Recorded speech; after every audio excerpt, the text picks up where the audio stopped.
Espero que estén muy bien. Hemos querido ya tener este tiempo hace mucho de poder volver a visitarles. Qué bueno que se puede dar. Estuve en octubre del año pasado por acá y bueno, también me gocé de que el Señor nos permitió comenzar un trabajo, un proyecto aquí en Medellín. Está en sus primeros pasos, pero les pido que oren para que Dios se glorifique también en esta obra. Estamos sirviendo en Bogotá, estamos sirviendo también en Villanueva y bueno, todo eso, hermanos, creo yo es del Señor, no es de nosotros, ¿no? Sino es del Señor que usa nuestras vidas y puede usar también a ustedes como a toda su iglesia, y para lo cual queremos también alentarles con este tema que hemos traído hoy, que hemos titulado Los cuatro rostros de Cristo y la gran comisión del discípulo, ¿sí? Los cuatro rostros de Cristo y la gran comisión del discípulo. Si nosotros aprendemos, hermanos, a considerar a Cristo en toda su plenitud como la Biblia lo muestra, creo que eso va a afectar de alguna manera nuestra vida, va a afectar nuestro carácter, va a afectar también la manera en que realizamos el ministerio. Nos va a dar un nuevo empuje tanto en el servicio como en el mensaje mismo del Evangelio que llevamos. A veces pensamos que cuando hablamos de evangelismo simplemente hablemos algo pequeñito, lo necesario, como que un cuento, una anécdota, o algunos dicen, bueno, cuenta tu testimonio. Yo creo que todo aporta en la ilustración del mensaje, pero el mensaje mismo tiene que ser provisto de una manera sólida, hermanos, de una manera correcta. Tenemos que también profundizar en la teología de la Biblia, en su doctrina, en la profundidad del conocimiento de Cristo Jesús. Pedro el apóstol dijo, creced en la gracia y el conocimiento de nuestro Señor Jesucristo. Entonces no podemos, si usted ya tiene varios años de creyente, no puede estar evangelizando de la misma manera que lo hacía hace 10 años atrás, hace 5 años atrás, con el mismo plan de salvación. A veces, a ver, mis 3 versículos de memoria, ¿no? Y siempre estamos evangelizando con... Y está bien, creo yo, cuando empezamos hay que tener por ahí un esquelito, un bosquejo para ir practicando, pero a medida que avanza el creyente debe profundizar su conocimiento. Hermanos, allá afuera, si usted se da cuenta, las personas se enfrentan a nuevas teorías, nuevas confesiones, mucho de ello distorsiona la imagen de Cristo y del mismo mensaje del Evangelio, ¿no? Y el creyente no siempre está preparado a veces para contrarrestar todo eso. Por eso un sano estudio de la Biblia no solamente tiene su enfoque en aprender más de la doctrina, sino también en presentar correctamente a Jesucristo, el Hijo de Dios. Muy bien, así que vamos a ver los cuatro rostros de Cristo y la gran comisión. Voy a hacerlo en dos partes. Voy a presentar un resumen de los cuatro evangelios, de cómo se presenta Cristo y qué tiene que ver eso con nuestro mensaje evangelístico. Y también después voy a hacer una pausa para tener ya un resumen, una síntesis de la gran comisión y todas las implicaciones para la iglesia de hoy. ¿Ok? Así que cuando haga la pausa y de repente hacemos un cántico, una oración para luego la segunda parte. Y si alguien tiene alguna pregunta, alguna duda, no dude, hermano, me dice, levanta la manito y yo le atenderé también. ¿Ya? Muy bien, en el Evangelio de Marcos capítulo 1, verso 1 dice, principio del Evangelio de Jesucristo, Hijo de Dios. ¿Usted sabía que Marcos probablemente sea el primero de los evangelios que se escribió? En nuestra Biblia aparece primero Mateo, ¿no? Pero probablemente Marcos sea el más antiguo de los cuatro. Y cuando Marcos empieza el Evangelio, dice principio del Evangelio. El principio aquí significa base o fundamento. Y el Evangelio se centra en la persona de Jesucristo, dice Hijo de Dios. El nombre que utiliza es un nombre compuesto, Jesús y Cristo. Jesús Salvador, Cristo ungido, el Mesías, ¿no? El designado por el Padre. Entonces, Él por naturaleza es el Hijo de Dios y como Hijo Él se sujeta a la voluntad del Padre de ser comisionado, de ser enviado a este mundo. Por eso dice principio del Evangelio de Jesucristo, Hijo de Dios. Ahora, algo interesante sucede cuando Jesús, después de haber dicho, Padre, yo he cumplido la obra que me diste que hiciese, y así como tú me enviaste, ahora yo les envío a ellos, ¿no? O sea, la autoridad del Padre reposa sobre el Hijo y el Hijo ahora envía a los discípulos, envía a los creyentes. Si usted se cree, si usted tiene la convicción de ser un discípulo de Cristo, usted debe saber que usted tiene una comisión que cumplir. El discípulo no solo se beneficia de enseñanza, a ver, ¿qué tienen para mi vida? ¿No? ¿Cómo me bendice la enseñanza? ¿Qué ha preparado Dios para mí? El discípulo también dice qué debo hacer, cómo voy a servir, qué mensaje voy a compartir. En el Evangelio de Juan, capítulo 20, 31 dice, estas se han escrito para que creáis que Jesús es el Cristo, el Hijo de Dios, y para que creyendo tengáis vida en su nombre. Para que creyendo tengáis vida en su nombre. Hermano, ¿alguna vez usted se ha preguntado por qué hay 4 evangelios y no solo uno en la Biblia? A veces me hacen esa pregunta por internet, pastor, ¿por qué 4 evangelios? Algunos hermanos piensan que es una mera repetición. Piensan, pero ya leí Mateo, ya no voy a leer Marcos, Lucas, ¿para qué? Si es lo mismo, dice. Y no han entendido el énfasis, no han entendido la armonía, el complemento, no han entendido de repente el aspecto teológico que hay en el progreso de los 4 evangelios. Y piensan que es una mera repetición, ¿no? Algunos dicen, de repente Dios los puso por si acasito, si se perdía uno, tenemos otro. No es la idea. Yo creo que cada libro de la Biblia, es más, cada palabra de la Biblia es inspirada por Dios y ha sido definida por Dios con una utilidad. No está en vano. Es por algo, con un propósito muy específico. Entonces, los 4 evangelios no representan 4 versiones contradictorias de Jesús, ni tampoco van a presentar a 4 Cristos diferentes, más bien presentan 4 testimonios inspirados que revelan desde perspectivas complementarias, digámoslo así, porque sí va a haber distinción entre los 4 evangelios, pero esas distinciones se complementan para hablarnos de la identidad de Cristo, la obra de Cristo, su carácter y por supuesto su reino. Casi los 4 evangelios están centrados en el reino que él viene a establecer. Un reino que ya había sido prometido antes, pero que ahora estaba siendo declarado, presentado, manifestado, ofrecido. Pero no solo los judíos, como algunos piensan, ¿no? Jesús vino solo a los judíos. Vamos a ver que no, Jesús no vino solo por los judíos, él vino por lo suyo, y lo suyo era la humanidad, era el mundo entero. Aquella luz verdadera que alumbra a todo hombre venía a este mundo, dice el evangelista Juan. Entonces Cristo vino por la humanidad. Yo vine a buscar y salvar lo que se había perdido. ¿Y solo los judíos se habían perdido? No, toda la humanidad. Entonces hay cosas que por supuesto hay que, hay que entenderla, hay que ajustar. Comprender cómo cada evangelio contribuye a una visión completa de Jesucristo. Ese es, digamos, el objetivo de esta lección. Cómo cada retrato de Cristo forma en nosotros un carácter y un ministerio apropiado también. No se trata solo de saber, hermano. Ah, sí, yo ya sé que Mateo habla de Cristo como rey, sí, pero ¿cómo eso afecta a tu vida? ¿Cómo eso afecta a tu predicación? ¿Cómo eso afecta al ministerio de la iglesia? Tenemos que preguntarnos, ¿sí? ¿Cómo eso de alguna manera mejora tu carácter? Tiene que pasar algo. El conocimiento de Cristo no es muerto, hermano. La palabra de Dios es viva. ¿Usted lo cree así o no? Es viva y es eficaz. Pablo dice que la palabra actúa en vosotros los creyentes. De manera que cuando aprendemos algo de la palabra centrado en Cristo Jesús, algo tiene que suceder en nosotros. Tiene que haber una transformación, tiene que haber un crecimiento de todas maneras.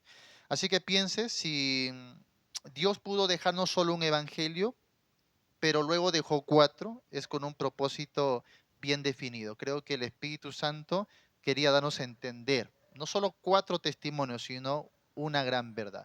Ahora, hay algo que también me doy cuenta de estos 4 evangelios. 2 de los escritores eran apóstoles y 2 no los eran. ¿Cuáles eran los apóstoles? Mateo y Juan. ¿Y los que no eran apóstoles? Marcos y Lucas. Ahí está. Mateo, Marcos, Lucas y Juan. Marcos y Lucas no fueron apóstoles. Por si acasito, ¿eh? Porque hay hermanos que piensan que sí, ¿no?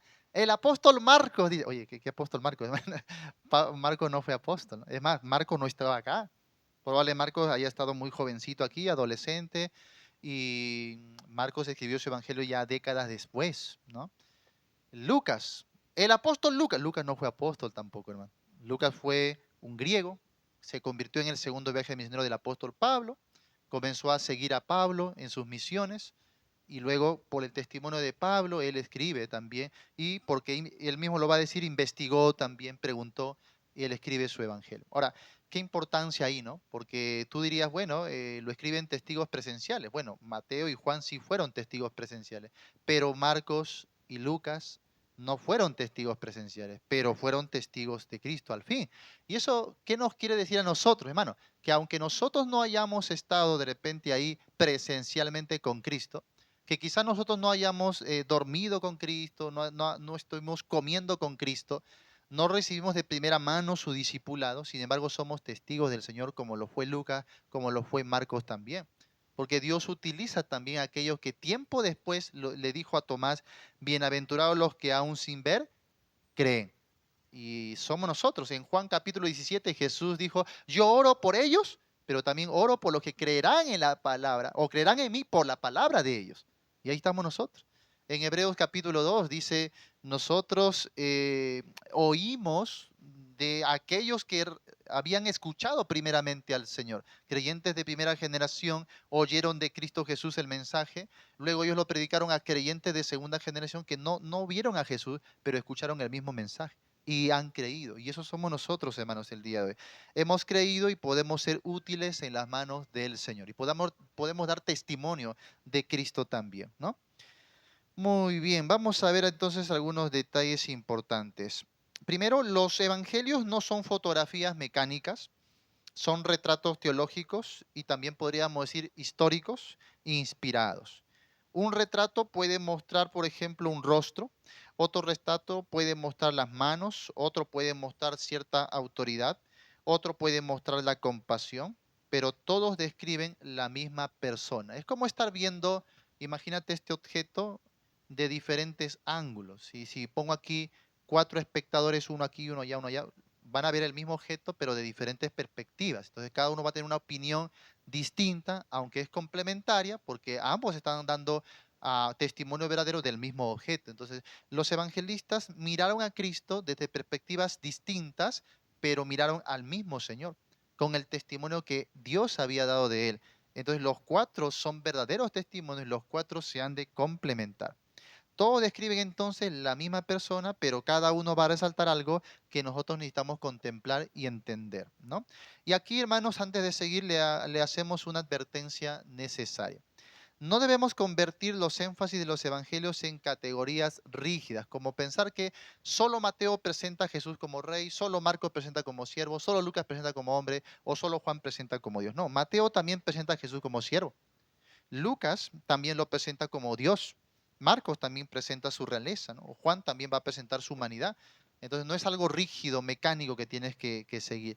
Pero sin embargo, cada evangelio va a tener un énfasis, un resaltado superior, por así decirlo. Aunque van a tratar lo mismo de Jesús, sin embargo van a tener un énfasis predominante acerca de Jesús. ¿Ok? Vamos con el primero, Mateo. En Mateo vemos a Jesucristo como el rey prometido. Jesús es el rey prometido en las antiguas escrituras y ahora está siendo anunciado y presentado de una manera muy notable. Por ejemplo, el primer versículo, abre tu Biblia ahí. Mateo 1:1 dice, libro de la genealogía de Jesucristo, hijo de David, hijo de Abraham.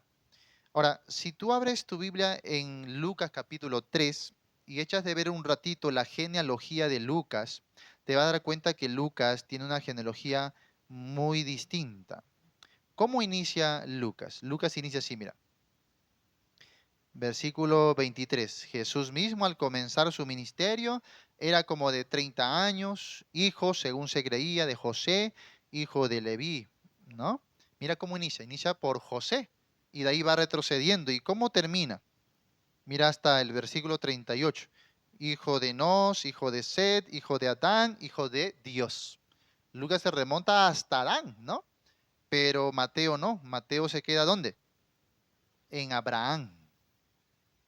Y ahí tenemos las dos personas más resaltantes para el público judío o hebreo. David y Abraham. Dos de los pactos más importantes en cuanto a Israel.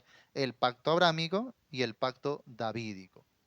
El pacto abrámico señalaba una simiente, un pueblo, una bendición. El pacto davídico prometía alguien de la casa de David que se sentaría en el trono de Israel para siempre. Entonces Mateo está apuntando ahí, ¿no?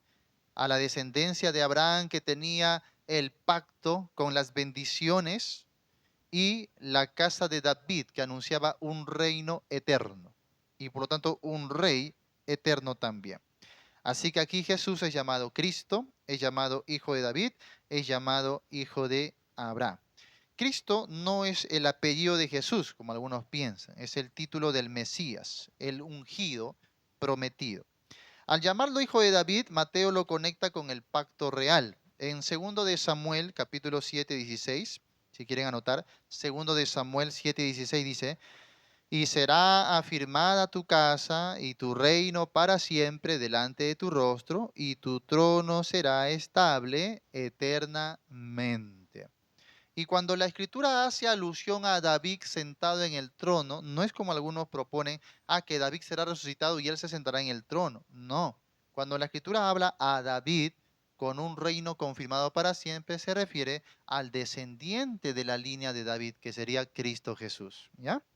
La esperanza mesiánica incluía la llegada de un descendiente de David que gobernaría conforme al propósito de Dios. Recuerden la promesa a Abraham también en Génesis 12:3. En Génesis 12:3 dice: y serán benditas en ti todas las familias de la tierra. Ahora es interesante cómo inicia el Evangelio de Mateo y cómo termina, porque inicia primero con el pacto abrámico, y en el pacto abrámico se dice: serán benditas en ti todas las familias de la tierra. ¿Y cómo termina el Evangelio de Mateo? Y de hacer discípulos a todas las... Y qué interesante, porque esa palabra ahí en el original no es naciones. Esa palabrita ahí es familias, tribus, etnias. Te está diciendo: vete aquí nomás, a las familias, a las comunidades que están a tu alrededor. No te está diciendo que te vayas al otro lado del mundo. Y esto es interesante, ¿por qué? Porque el pacto abrámico prometía bendición a cada familia de la tierra, a cada pueblo de la tierra. Y eso es interesante entenderlo así, ¿saben por qué? Porque a veces cuando pensamos en naciones, uno, ay no, naciones, ¿cómo yo no voy a poder ir a tantas naciones? Yo no voy a poder dejar todo aquí en mi país, seguirme a otro lugar, tengo hijos, tengo trabajo, ¿cómo voy a ir a las naciones? Pero si entiendes bien lo que está diciendo el Evangelio, está diciendo que lo hagas en tu comunidad, en tus pueblos que están cerca. Ahí tienes que hacer la gran comisión de Cristo. Así que vayamos pensando, hermanos, de entrada, cómo estos cuatro rostros de Cristo nos enfocan mejor en nuestra comisión. Por ahí vamos a verlo, ¿ya? Así que Cristo pertenece a la historia de Israel, pero su obra alcanzará a todas las familias de la tierra. 2. El nacimiento de Jesús es presentado como el nacimiento del Rey. Por ejemplo, en Mateo capítulo 2, vamos allá. En Mateo 2:2, cuando los magos llegaron a Jerusalén, dijeron: ¿dónde está el rey de los judíos que ha nacido? ¿Dónde está el rey de los judíos que ha nacido?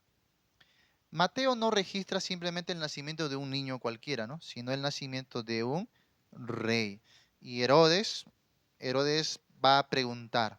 Y la pregunta que él hace tiene implicaciones tanto políticas y mesiánicas. En el versículo 3 dice: oyendo esto, el rey Herodes se turbó y toda Jerusalén con él.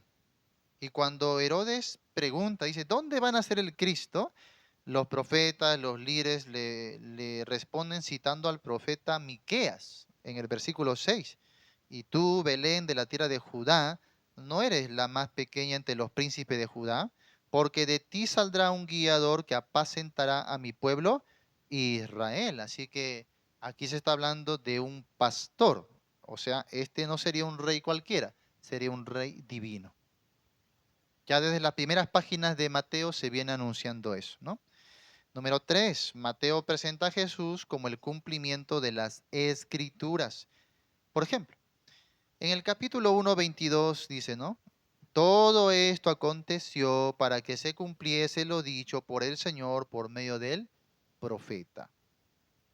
En Mateo 2:15 dice: y estuvo allá hasta la muerte de Herodes para que se cumpliese lo que dijo el Señor por medio del profeta. En el capítulo 2, verso 23 también dice: y vino y habitó en la ciudad que se llama Nazaret para que se cumpliese lo que fue dicho por los profetas. Mira, ve. Esa es una expresión característica de Mateo, ¿no? Para que se cumpliese. Para que se cumpliese. ¿Y por qué Mateo resalta mucho las escrituras? Porque el público de Mateo principalmente es judío. Y Mateo quiere demostrar al público judío que ese rey prometido que ellos estaban esperando ya vino en la persona de Jesús. Y ese es el propósito de Mateo. Mateo quiere demostrar entonces que Jesús no aparece accidentalmente en la historia. Tanto su nacimiento, su ministerio, su rechazo, su sufrimiento, su victoria, todo forma parte de un plan ya anunciado por Dios. Vino a cumplir el propósito redentor que ya estaba prometido en las Escrituras. Mira cómo lo va a decir Pablo. En Romanos capítulo 1, es interesante cómo Pablo utiliza esto para el Evangelio. Dice Romanos capítulo 1, verso 1. Pablo, siervo de Jesucristo, llamado a ser apóstol, apartado para, mira, el Evangelio de Dios, que él había prometido antes por sus profetas en las santas Escrituras. Sería bonito que usted pueda de repente, cuando converse con alguien, empezar por un pasaje del Antiguo Testamento y diciendo cómo ahí se estaba prometiendo siglos antes ya la venida de un Salvador. ¿Por qué no inicia con Génesis capítulo 3, verso 15, por ejemplo? ¿Cuántos inician un evangelismo por ahí? ¿Ah? O el capítulo 12, con el pacto abrámico. O el capítulo 49, con el cetro de Judá, ¿no? Y todo eso tiene promesa mesiánica. ¿Por qué no le cuento un poquito del cuadro de la historia de José? Y cómo hay un paralelismo ahí, ¿no? Con el mensaje de los evangelios. Y tiene los profetas, profetas menores, como Miqueas o Zacarías, que es muy preciso en cuanto a las profecías mesiánicas. Como le dije, a veces solamente abordamos nuestro plan ya 100% seguro, ¿no? Y definido. Pero la escritura tiene 66 libros, 1189 capítulos, hermano. Y Cristo dijo, todas ellas dan testimonio de mí. ¿Mm? Y usted puede abordar el Antiguo Testamento, como Pablo lo hacía, que él había prometido antes por sus profetas en las santas escrituras. Así que tienes ahí Antiguo Testamento, 39 libros para exponer. Mira cómo Dios de antemano ya anunciaba. Y la gente, por supuesto, va a decir, wow, yo no sabía esto, wow, siglos antes. Y sí, mira cómo se profetiza de su nacimiento, del lugar donde iba a nacer, de su adoración, de su obra de repente redentora, o de su humanidad, o de su muerte. El Salmo 22 describe perfectamente la crucifixión de Cristo, hermanos. ¿Mm? Isaías 53 habla de su sepultura. El 52 habla de su reino mesiánico. ¿Mm? Y podríamos decir, mira, todas las promesas que ya había de Cristo Jesús, y luego podemos pasar a ver cómo se cumplieron en las páginas de los evangelios. ¿No? Entonces estamos abordando un poquito más de carne. Él había prometido antes por sus profetas en las Santas Escrituras acerca de su Hijo, nuestro Señor Jesucristo. Mira, que era del linaje de David. Que era del linaje de David. Y ahí tienes un libro que muy pocos tocan para el evangelismo, el libro de Ruc. ¿Ya evangelizó usted con el libro de Ruc? Están en pecado, hermanos. Ujú. Ahora, ¿por qué? Porque el libro de Ruth es el eslabón perdido entre la teocracia y la monarquía. ¿Sabía usted eso? Porque sin el libro de Ruth no tenemos una evidencia sustancial de cómo la línea prometida desde Génesis no se interrumpió en el periodo de mayor apostasía y anarquía de Israel. Estamos en un tiempo de oscuridad total, pero la luz mesiánica siguió brillando. A través del cuadro de Ruth vemos eso. Por eso Ruth, ¿cómo termina la historia de Ruth? Que muchos piensan que es una novela bonita nada más, ¿no? Una muchacha que se casa con un hombre rico y viven felices, qué lindo, ¿no? Es la historia de la línea mesiánica de Jesús. Cuando termina Ruth en el cuarto capítulo, ¿cómo termina? Con la línea genealógica del Mesías hasta David.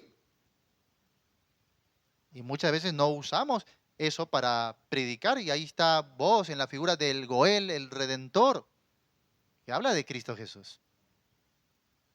Ahora mira lo que dice el mismo Señor Jesús en Lucas capítulo 24.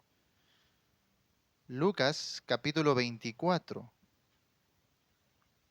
¿Cómo habría hecho Jesús si a él le hubiese tocado predicar el Evangelio hoy?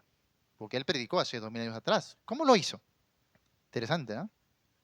Vamos a ver. Lucas capítulo 24 dice así, versículo 44. Y él les dijo, estas son las palabras que os hablé estando aún con vosotros, que era necesario que se cumpliese todo lo que está escrito de quién. De mí, dice Jesús. ¿En dónde? La Torá, ley de Moisés, en los profetas, Nebín y en los Ketubín, las tres secciones del Tanaj. El judío dividía el Antiguo Testamento en tres partes. Toraj, Nebín, Ketubín. Jesús dice, esos tres grupos, todo el Tanaj, dan testimonio de mí. Interesante, ¿no?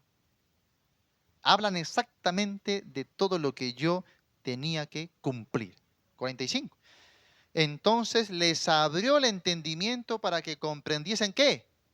Las escrituras. Hermanos, el Evangelio de Mateo nos está enseñando que usted no puede tener un evangelismo eficaz si usted no tiene plena comprensión y también desarrollo de las escrituras. A veces estamos intentando convencer a la gente, ¿cómo? Con manipulación emocional. Y quizás lo hacemos sin querer, queriendo, como decimos, pero estamos apelando a la emoción, ¿sí o no? Ay, mira, tú te acordarás que esto, que lo otro, ay, yo en mi vida pasada, que esto, y esperando que la gente se compunja un poquito para decirle, recibe a Cristo, ven aquí a Cristo, ¿no? Mira lo que yo sufrí, mira lo que yo pasé. Hermano, ¿estás evangelizando de ti o estás evangelizando de Cristo? ¿Mm? A veces en las campañas, ¿qué se está predicando? A veces todo un testimonio de una hora del predicador. Y póngame la música, dicen. Póngame la música. Vamos a seducir las emociones de la gente como para que, bueno, se compunjan un poquito, lloren y así a ver si levantan su manito y se entregan a Jesús. Por eso a veces, hermanos, hay tanta deficiencia en nuestras iglesias. Si tú quieres de verdad presentar a Cristo, si tú quieres presentar un evangelismo eficaz, si tú quieres que las personas vengan a los pies del Rey, hermano, traza las escrituras, enseña las escrituras, abre las escrituras. Jesús, imagínate, al abrir Génesis y describir el cuadro de los días de la creación, ¿sabías que ahí está Cristo Jesús también? ¿Sabías que ahí está aquella luz verdadera que las tinieblas no pudieron contra ella? ¿Quién es esa luz verdadera? Cristo Jesús. ¿Quién es ese Adán representando ahí? ¿Quién es ese reposo del séptimo día? Ya desde las primeras páginas del Génesis se está presentando la victoria y la salvación de Cristo Jesús. En el capítulo 3, verso 15, usted tiene la primera promesa de un campeón, de un vencedor, de un redentor, el protoevangelio. Será la simiente de la mujer. ¿Qué quiere decir eso? Entonces usted tiene que exponer las escrituras, abrir las escrituras. Y eso nos está enseñando el Evangelio de Mateo.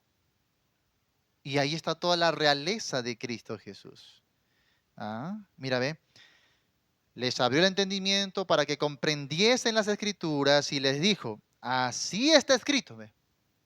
Y así fue necesario que el Cristo padeciese y resucitase de los muertos al tercer día, y que se predicase en su nombre el arrepentimiento y el perdón de pecados en todas las naciones, comenzando desde Jerusalén. Wow. ¿Desde dónde partió Jesús? Desde las Escrituras, hermano. Entonces, olvídate de estar buscando la metodología perfecta. Pastor, ¿cuál es el método? ¿Cuáles son los pasos? Hermano, abre las Escrituras. No hay nada más poderoso cuando la Escritura irrumpe el corazón de las personas. Cuando la Biblia habla con claridad al corazón de la gente. Hemos desarrollado un ministerio ya por años en redes sociales y los que nos siguen sabrán que nuestro ministerio no es de por sí evangelístico. No estamos dedicados al evangelismo, nuestro ministerio. Aunque muchos lo solicitan, pero nuestro ministerio más tiene que ver con el desarrollo de las escrituras, ¿no? Es ampliar al creyente la claridad de las escrituras, que es sana interpretación, edificación. Pero sin embargo, hermanos, estos años Dios me ha sorprendido porque hemos visto cantidad de almas venir a los pies de Cristo.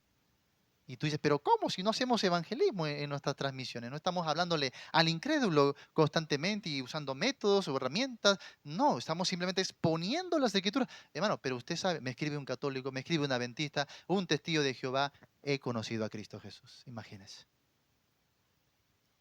¿Usted cree que la escritura es suficiente? ¿Usted cree que es poder de Dios? Abra las escrituras, hermano. Primero, obviamente, tengo que nutrirme de las escrituras. Tengo que prepararme en la palabra para que yo pueda dar la palabra. A veces, hermanos, lo único que he tenido que hacer con unas personas es leer la Biblia. Siquiera he tenido que explicar demasiado, simplemente leyendo la persona abrió sus ojos y su corazón. Porque la palabra de Dios es viva y eficaz. Pero somos nosotros los que tenemos que creerlo. Porque si yo no creo lo que predico, ¿cómo creerá la gente que está afuera? ¿Eh? Y a veces vamos con ese miedo, ay, no sé si me escuchará, no sé si me aceptará. Usted no cree en el poder de la palabra. ¿Mm? Por eso es que a veces no se convierte en las personas. Usted tiene que creer. Y como yo creo que la escritura es suficiente, ya yo no necesito poner mucho de mí. No necesito manipular, poner emociones. No, no, porque la escritura es suficiente. Imagínense. Apenas estamos rascando la superficie de Mateo. 4. El rey anuncia el reino. El mismo rey anunciando el reino. Primero, Juan el Bautista en el capítulo 3, verso 2 dice, arrepentíos porque el reino de los cielos se ha acercado.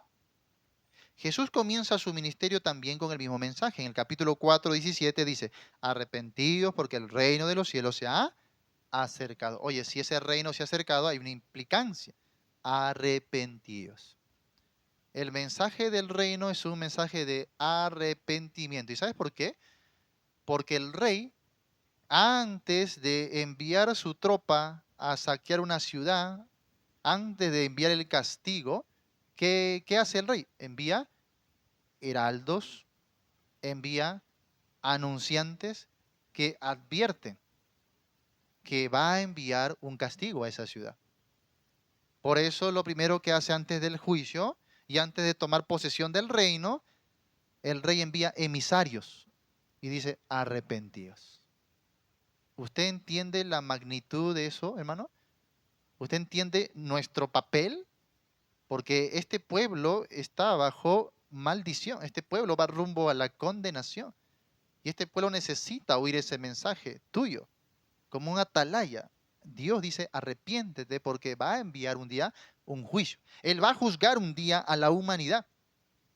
Y a veces no estamos entendiendo la urgencia de nuestro mensaje o nuestro papel. A veces lo hemos reducido simplemente a, bueno, yo hago mi devocional todos los días, vengo a la iglesia el domingo, canto, doy mi ofrenda y ya está, hasta el próximo domingo. Y no estás entendiendo la urgencia de tu papel, de tu función.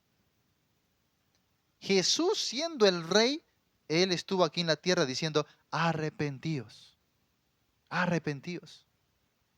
Usted tiene familiares, tiene amistades, tiene compañeros que van rumbo al juicio y usted no está anunciando, usted no le está advirtiendo.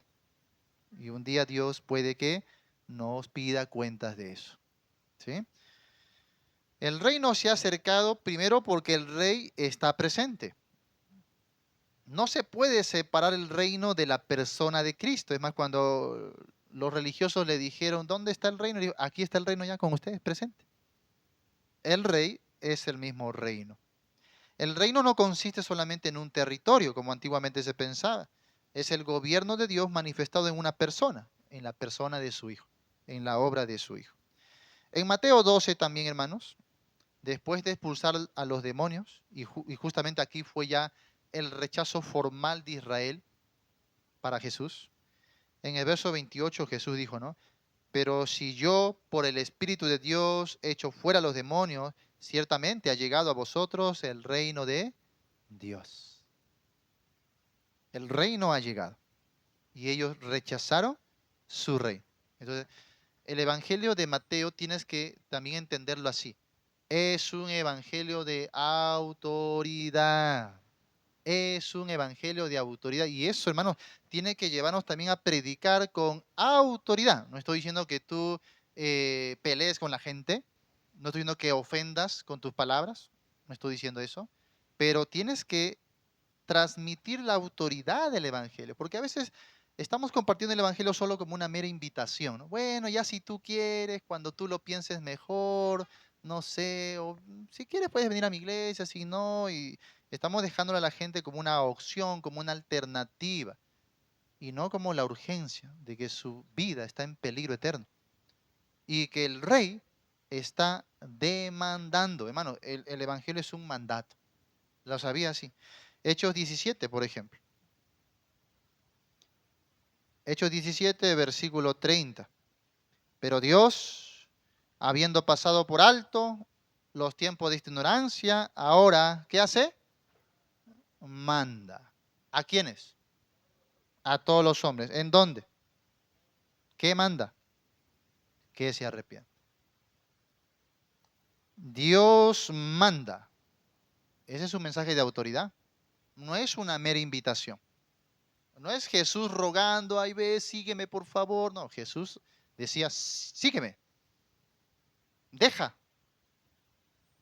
Ah, ¿no quieren seguirme? ¿Quieren irse también ustedes? ¿No? La autoridad del Hijo de Dios, porque si Él es el rey tiene autoridad. Y tú tienes que transmitir esa autoridad, hermano. Vamos a predicar correctamente. Dios está demandando que te arrepientas. Dios te ordena arrepentirte. No es una mera invitación. No es algo opcional que se te ofrece. Si usted hoy rehúsa arrepentirse, usted está desobedeciendo al Rey y Señor. ¿Me dejo entender? Usted está en rebeldía contra Él. No siga más. No endurezca su corazón. Arrepiéntase ahora. La urgencia del mensaje y la demanda del mensaje. Porque es el mensaje del Rey. Y es así como tenemos que presentarlo. No somos nosotros los que estamos mandando, es el Rey. Nosotros lo transmitimos el mensaje. Nada más. Pero es un evangelio con autoridad. Justamente pasamos al Sermón del Monte. El Sermón del Monte revela el carácter de los ciudadanos del reino. Del capítulo 5 al capítulo 7 hay una extensa enseñanza de Jesús. Y aquí, en este denominado Sermón del Monte, no se explica cómo una persona puede ganarse la salvación. Más bien describe el carácter que corresponde a quienes pertenecen al reino de Dios. En el capítulo 5, verso 3 dice, bienaventurados los pobres en espíritu, porque de ellos es el reino de los cielos. Y aquí describe la naturaleza del mensaje. Cómo alguien es llamado y cómo alguien puede recibir la entrada a ese reino. Dice, los pobres en espíritu. No dice pobre de espíritu, sino pobre en espíritu. Y habla de la humildad, de la humillación con la que alguien tiene que venir al rey. Si él reconoce que él es el rey, ¿qué hace uno? Se humilla. Se humilla. Es un súbdito. Tú eres el rey, tú eres el amo, yo soy tu servidor. Cuando Pablo vio la majestuosidad de Cristo Jesús, ¿qué dijo? Señor, ¿qué quieres que yo haga? Soy tu siervo. Soy tu siervo. Y eso es el mensaje que hay que decir a las personas. Él es el rey. Él envía una orden y a nosotros nos queda simplemente que humillarnos ante Él. El ciudadano del reino reconoce su condición, reconoce que él no puede, reconoce que él nada tiene. No entra por orgullo, por mérito, por superioridad, no, sino reconociendo su necesidad. Y sería bonito hacer un estudio de todas esas bienaventuranzas y los requerimientos que hay en el Sermón del Monte, que es muchísimo. Pero, pasando ahí, al verso 4 dice, bienaventurados los mansos, porque ellos recibirán la tierra por heredad. Y luego, también dice en el verso 5 o 6, bienaventurados los que tienen hambre y sed de justicia, porque ellos serán saciados. El reino no es conquistado por la violencia carnal, sino los mansos, los pobres en espíritu, ¿no? Los pacificadores, los que tienen hambre y sed de justicia o los que lloran. Y esto contradice el pensamiento de algunos que dicen, no, que el reino hay que arrebatarlo, que hay que tomarlo por la fuerza. Y sacan de contexto cuando Jesús dice el reino de los cielos sufre violencia y los violentos lo arrebatan. Pero Jesús no estaba diciendo la manera en cómo tú vas a conquistar el reino, sino cómo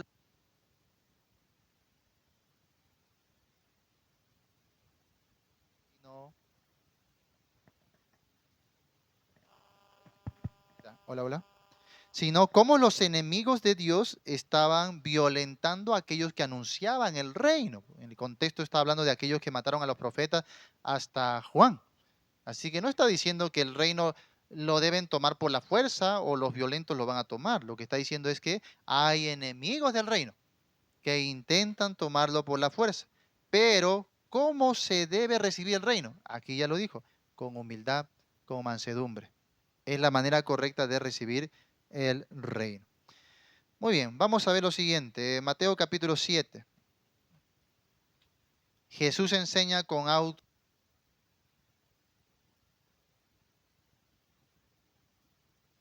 Mateo capítulo 7, verso 28-29. Mira, dice, y cuando terminó Jesús estas palabras, la gente se admiraba de su doctrina porque les enseñaba como quien tiene autoridad y no como los escribas. Les enseñaba como quien tiene autoridad. Y algunos han pensado que aquí se refiere al buen ejemplo de Jesús. Es cierto que el buen ejemplo da autoridad, pero en esta oportunidad no está hablando de eso. Está hablando de la forma en la que él enseñaba y cómo él demandaba. Por ejemplo, él decía, pero yo os digo. ¿Es autoridad? Los escribas podían decir, el Señor dice, ¿no? O está escrito. O los rabinos decían, pero Jesús no, yo os digo. Él mismo tenía autoridad. En Mateo 9:2 dice, ten ánimo, hijo, tus pecados te son perdonados. Autoridad, potestad. En el verso 6 dice, para que sepáis que el Hijo del Hombre tiene potestad en la tierra para perdonar pecados. La autoridad del rey. Así es como él predicaba el Evangelio y cómo demostraba el Evangelio. Luego él va a hacer una serie de milagros y estos milagros demuestran también la identidad mesiánica del rey. En Mateo capítulo 11, por ejemplo, cuando Juan el Bautista manda a preguntar a Jesús, en el verso 3, ¿eres tú aquel que había de venir o esperaremos a otro? Interesante la respuesta de Jesús, ¿no? Id y haced saber a Juan las cosas que oís y veis. Los ciegos ven, los cojos andan, los leprosos son limpiados, los sordos oyen, los muertos son resucitados. Y mira, y a los pobres es anunciado el evangelio. Qué interesante. Porque Jesús está hablando aquí de maravillas, de milagros, pero pone y resalta con mayor notoriedad la predicación del evangelio. Hermanos, el mayor milagro que tenemos el día de hoy es el evangelio. Es tener este mensaje de salvación que al oír y recibirlo las personas son transformadas, son convertidas, son regeneradas. Yo no he visto mayor milagro que una vida siendo transformada a los pies de Cristo. De verdad. Una vez me tocó, primero de los milagros que recibí es a uno de mis hermanos, por quien yo había orado cerca de 2 años. Yo te cuento su vida, su testimonio, terrible, ¿no? La gente decía, él nunca va a cambiar. Él no tiene remedio. Y el poder del Evangelio, hermanos, transformó su vida completamente. Y a partir de ahí yo no dejé de vivir para el Evangelio, de anunciar el Evangelio. Ese es el mayor milagro que debemos nosotros anunciar y anhelar. El milagro de la conversión, el milagro de la salvación. Pero no va a haber salvación si no hay verdadera predicación del Evangelio. ¿Sí? Muy bien, entonces todo esto estaba demostrando el yo soy, decía, ¿no? Yo soy aquel Mesías prometido. El rey fue rechazado en el capítulo 12 y a partir del capítulo 13 va a pasar algo interesante. El rey comienza a hablar por parábolas. Es importante entender esta parte porque las parábolas no son simplemente una didáctica para enseñar mejor, sino que las parábolas son evidencia del juicio de Dios a los que no creen. Y si no lo entendemos así, hoy vamos a hacer una mala interpretación de las parábolas también. Como la parábola de hijo pródigo, ¿no? Que todos confunden la parábola de hijo pródigo con alguien que se va de la iglesia y después, bueno, hay que buscarlo para que vuelva a la iglesia. Y no tiene nada que ver con la iglesia. No tiene absolutamente nada que ver. Entonces, sería interesante, hermanos, estudiar adecuadamente las parábolas, su propósito y su significado verdadero. no alegorizarlas, no tomarlas como la tradición lo hizo, sino que resaltar en las parábolas el mensaje de Jesucristo. Si es un mensaje del rey y si tiene autoridad, cuando se rechaza ese mensaje, ¿qué hay? Hay juicio. Y el juicio no solo empieza algún día en el futuro cuando serán condenados, empieza acá. Las personas que quieren mentira, ¿sabes qué van a recibir? Mentira. Y se van a envolver en su mentira. Por eso Jesús dijo, por eso les hablo por parábolas, para que viendo no vean y oyendo no oigan y no haya para ellos sanidad, ni se convierta, ¿no? Ni yo los sane. Imagínense la manifestación del juicio de Dios. Muchas de las cosas que vemos en la gente, a veces envuelta en sus herejías, en su mentira, en su forma de vida, ya es evidencia del juicio de Dios contra aquellos que han rechazado a Cristo como su rey. Y si Cristo no es el rey de ellos, ¿quién será el rey de ellos? ¿Mm? Habría que preguntarnos.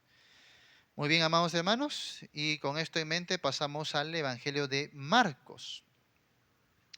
Marcos, Jesucristo, el siervo poderoso y sufriente. Marcos, el siervo poderoso y sufriente. Marcos comienza con acción inmediata, ¿no? Principio del Evangelio de Jesucristo, Hijo de Dios. Aquí no se ve una narración de su nacimiento ni de la infancia de Jesús, no incluye una genealogía, sino directamente habla de la preparación de su ministerio público. Marcos se va a concentrar más que nada en el ministerio público de Jesús. En pocos versículos va a aparecer Juan el Bautista, el bautismo de Jesús, la tentación, la predicación en Galilea, el llamado de los primeros discípulos.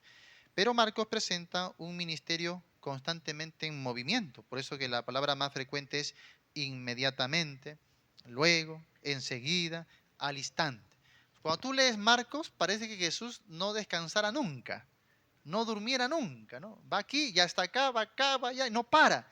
Hay que entender que Marcos no está contándote al detalle, sino que está solamente simplificando el servicio de Cristo Jesús. ¿Y esto por qué? Porque Mateo, ¿cómo presentaba a Jesús? El rey prometido. Pero Marcos, ¿cómo lo presenta? El siervo inigualable de Dios, un siervo incansable. Él viene a servir, ¿no? En el verso 10 dice, y luego cuando subía del agua, vio abrirse los cielos. Verso 12, y luego, mira, y luego el Espíritu le impulsó al desierto. Verso 18, y dejando luego sus redes le siguieron. El verso 20, y luego los llamó. Como que pasa rápido, ¿no? De aquí para allá. La rapidez narrativa va a comunicar una urgencia, es decir, Cristo vino a cumplir una obra. Él vino y se concentró en esa obra. Por eso en Juan 4, cuando tú ves que los discípulos tenían hambre, estaban en el desierto y justo tenían hambre, no habían almorzado, van a comprar comida, vuelven y Jesús dice, yo tengo otra comida que ustedes no conocen. Los discípulos celosos, ¿quién le habrá traído de comer? ¿No? Uy, una mujer, se adelantó, la mujer le dio comida seguramente. Y Jesús dice, no, mi comida es que la voluntad del que me envió, que yo acabe su obra. Esa es mi comida. Y a veces pues a los que estamos consagrados al Evangelio, los demás no entienden, ¿no? Pastor, coma. Pastor, descanse. Pastor, duerma, ¿no? Porque tenemos a veces la mirada en el hombre, hermano. Pero aquellos que están consagrados al Evangelio no miran eso, sino yo quiero completar la obra que recibí. Esa es mi prioridad. Por eso dice, más buscad primeramente el reino de Dios y su justicia. Y en el contexto, primeramente dijo, antes que la comida y el vestido. Pero yo encuentro hoy que una mayoría de creyentes, no, pastor, es que no puedo ir a evangelizar. ¿Por qué? Porque tengo que comer, dar de comer a mi familia, tengo que ver por el vestido. Y han olvidado ya las palabras del maestro, buscad primeramente el reino de Dios y su justicia. Había que preguntarnos por qué la condición del Evangelio está como está. Él vino a cumplir una obra y eso era lo más urgente para él. Esa es mi comida, dice Jesús. El siervo es también el Hijo de Dios. No debemos confundir servicio con inferioridad de naturaleza. No hay que confundirlo. ¿Sabes cuál fue la primera lección de discipulado que yo recibí? Cuando tenía más o menos 17 añitos, estaba a punto de cumplir mi mayoría de edad, yo me convertí a Cristo y fui a mi primera clase de discipulado. Yo estaba a la expectativa, ¿quién me va a enseñar? ¿Quién será mi maestro? ¿Qué pastor? Entonces, mientras yo me acercaba, en mi mente estaba la figura de un hermano pues con su saco, su corbata, bien peinado ahí, ¿no? Ya en la clase listo con su pizarra y todo. Y yo entro al salón, a la iglesia, y lo primero que veo es un hombre vestido humildemente, con escoba y con un trapo en la mano. Entonces yo dije, ah, es el conserje, dije yo, ¿no? Entonces me acerco y le pregunto, vengo por mi discipulado, ¿no? Sí, va a ser acá en ese salón. Ah, muy bien. ¿Y quién es mi maestro? Y yo soy, me dice, ¿no? Parecía Jesús, ¿no? Yo soy, me dice. Sí, yo soy tu maestro. Ah, sí. Y yo me quedé sorprendido, ¿no? No esperaba verlo así, ¿no? Me esperaba verlo limpiando, verlo ahí ordenando. Y de verdad, después de un rato vino, o sea, limpió todo y vino y nos dio la clase, la primera clase de discipulado. Y yo siempre he dicho, mi primera clase no fue ahí en el aula cuando abrimos el material de estudio, sino cuando lo vi ahí con el plumero, con la escoba, ahí limpiando. Esa es la lección que Cristo vino a dar. Él tomó la toalla y dijo, yo, el maestro, he hecho esto, ustedes también tienen que hacer lo mismo. Servicio, hermano. Servicio. El Evangelio de Mateo, ¿qué nos enseña? A predicar el Evangelio con escritura y autoridad. El Evangelio de Marcos, ¿qué nos enseña?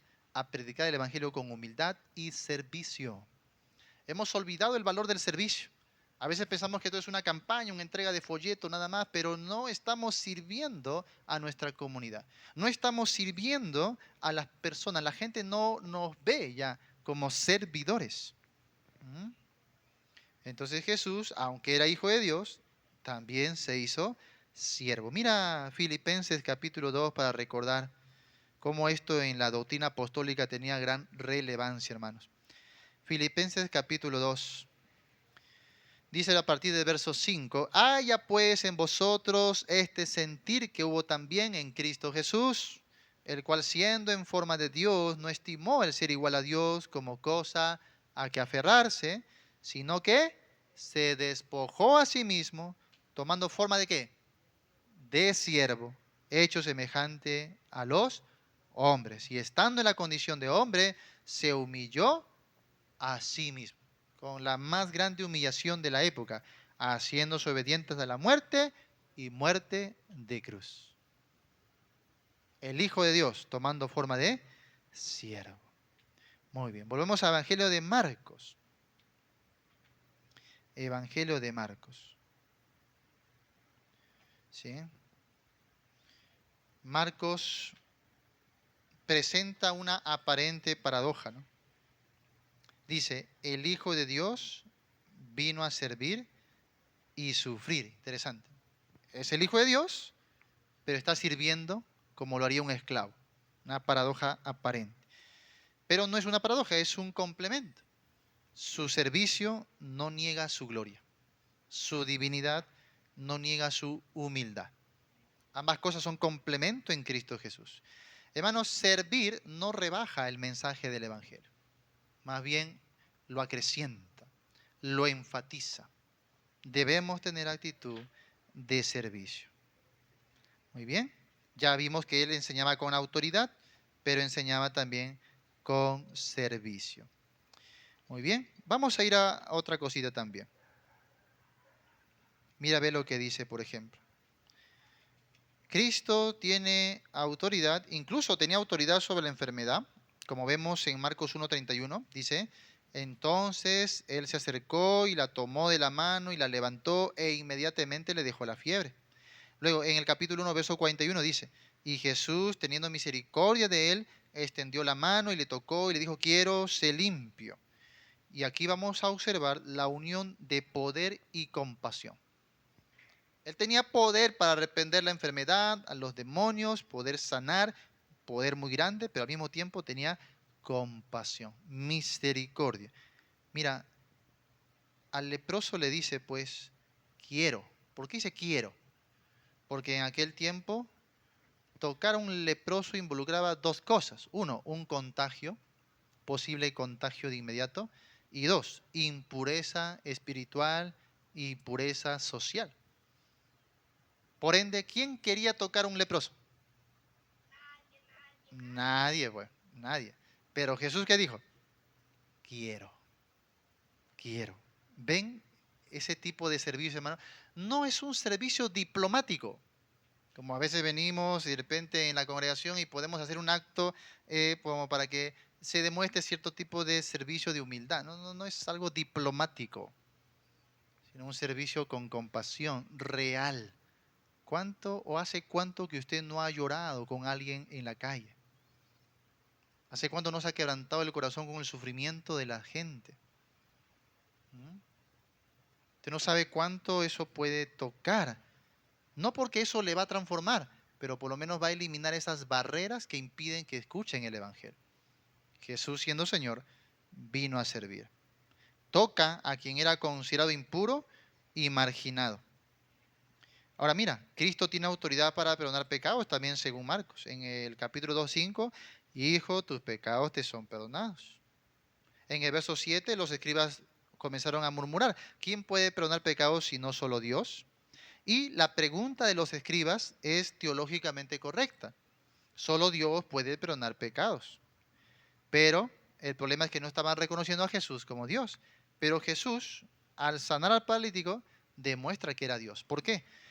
Porque si él decía, tus pecados te son perdonados, y él fuera un simple hombre, eso sería una blasfemia. Y si sería una blasfemia, Dios no operaría el milagro por medio de él. Pero al operar el milagro, estaba demostrando no solo que él tenía poder milagroso, sino tenía autoridad divina, hermano. Eso se estaba demostrando.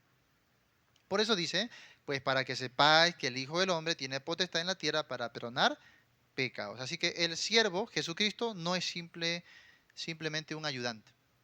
No es un mero ayudante como algunos lo proponen. Es el Hijo del Hombre que tiene autoridad. Autoridad en la enfermedad, autoridad sobre el pecado, autoridad sobre la naturaleza también. Así lo va a mostrar Marcos. Tiene autoridad sobre la naturaleza. Y todo esto es importante, ¿por qué? Porque es posible estar cerca de la actividad de Cristo y no comprender correctamente su identidad. Por ejemplo, algunas personas cuando vieron todo lo que Jesús hacía, dice que lo buscaron con una multitud y lo quisieron hacer rey. Y uno se pregunta, yo al menos me preguntaba cuando leí eso, dice que Jesús se escapó de sus manos y se fue y no quiso que lo hicieran rey. Entonces uno se pregunta, oye, pero si Jesús vino a ser el rey, ¿por qué cuando lo quisieron hacer el rey, él lo rechazó? ¿Mm? Porque las personas no estaban entendiendo de qué naturaleza era este rey y su reino. Ellos estaban pensando en un reino humano para los hombres, un rey que les dé pan, un rey que les dé pescado, un rey que venza a sus enemigos terrenales, y Jesús quería ser un rey de qué? En primer lugar, de sus almas, salvarlos de la condenación, limpiarlos del pecado y llevarlos al reino eterno de Dios. Y es lo que ellos no estaban comprendiendo. Por eso, hermanos, la importancia de presentar correctamente el evangelio. ¿Sabe por qué? Porque mucha gente no viene a la iglesia porque ha entendido quién es Jesús y lo que él merece, sino ¿por qué? Porque quiere algo. Hay gente que incluso está un tiempo en nuestras iglesias, pero ni siquiera se ha convertido a Cristo. Siempre está buscando algo de Jesús. Quiere un milagro, quiere una sanidad, quiere un aumento de salario, quiere prosperidad en su vida, o está buscando una mejor relación o con quién casarse. Vienen por otras cosas. Y a veces pensamos que como están viniendo, traen una Biblia, hermanito, le decimos, ¿no? Y no echamos de ver si efectivamente ha entendido el Evangelio, si ha rendido su vida a Cristo Jesús. Y somos responsables nosotros por eso. La confesión de Pedro va a marcar el centro del Evangelio. En el capítulo 8 de Marcos, verso 29, Jesús va a preguntar así, ¿y vosotros quién decís que soy? Pedro responde, tú eres el Cristo. La respuesta es correcta, pero su concepto del Mesías todavía es incompleto. Sí, tú eres el Cristo. Pero, ¿qué era el Cristo para Pedro? Para Pedro el Cristo, como un judío nacionalista, era un caudillo militar que les iba a liberar de las manos de los romanos. ¿Mm? Y a veces hay gente que puede venir, sí, yo creo en Jesús, sí, Jesús murió, pero no está comprendiendo la identidad del Hijo de Dios. No está entendiendo su naturaleza, no está entendiendo su mensaje, su reino. En el verso 31, Jesús enseña así, ¿no? Que le era necesario al Hijo del Hombre padecer mucho y ser desechado por los ancianos, por los principales sacerdotes y por los escribas, y ser muerto y resucitar después de 3 días. Pero inmediatamente otra vez aparece Pedro, el que había dicho, pues tú eres el Cristo. Aparece Pedro otra vez y le dice, ¿qué le dice Pedro? Lo rechaza, no te acontezca esto en ninguna manera. ¿Y cómo le responde Jesús? Verso 33. Quítate de delante de mí, Satanás, porque no pones la mira en las cosas de Dios, sino en la de los hombres. Ahora, ¿qué pasó? Algunos me preguntan, pastor, ¿aquí Satanás poseyó el cuerpo de Pedro? Mira, hay algunos que enseñan así, no, Satanás lo poseyó y habló en lugar de Pedro. Mentira, mano, jamás la Biblia enseña eso. Pero hay otros que han intentado dar una solución. No, no, lo que pasa es que Pedro estaba aquí, Jesús estaba acá y al ladito estaba Satanás. Y cuando Jesús le dijo, apártate de mí, no le decía a Pedro, sino a Satanás que estaba a su ladito. ¿Dónde dice eso en la Biblia, hermano? No lo dice en ninguna parte. Las cosas que nos podemos inventar. Ahí no se refiere a Satanás, porque Satanás no es un nombre propio. Ahí se está refiriendo al mismo Pedro. O sea, a Pedro le está diciendo Satanás, porque Satanás, ¿qué significa? Opositor, adversario. Por eso dice, me eres estorbo. Cada vez que alguien se ponía en medio para oponerse, ¿qué significa eso? Satanás. En otras palabras, Jesús le está diciendo, no me estorbes, no te opongas a que yo cumpla la voluntad del Padre.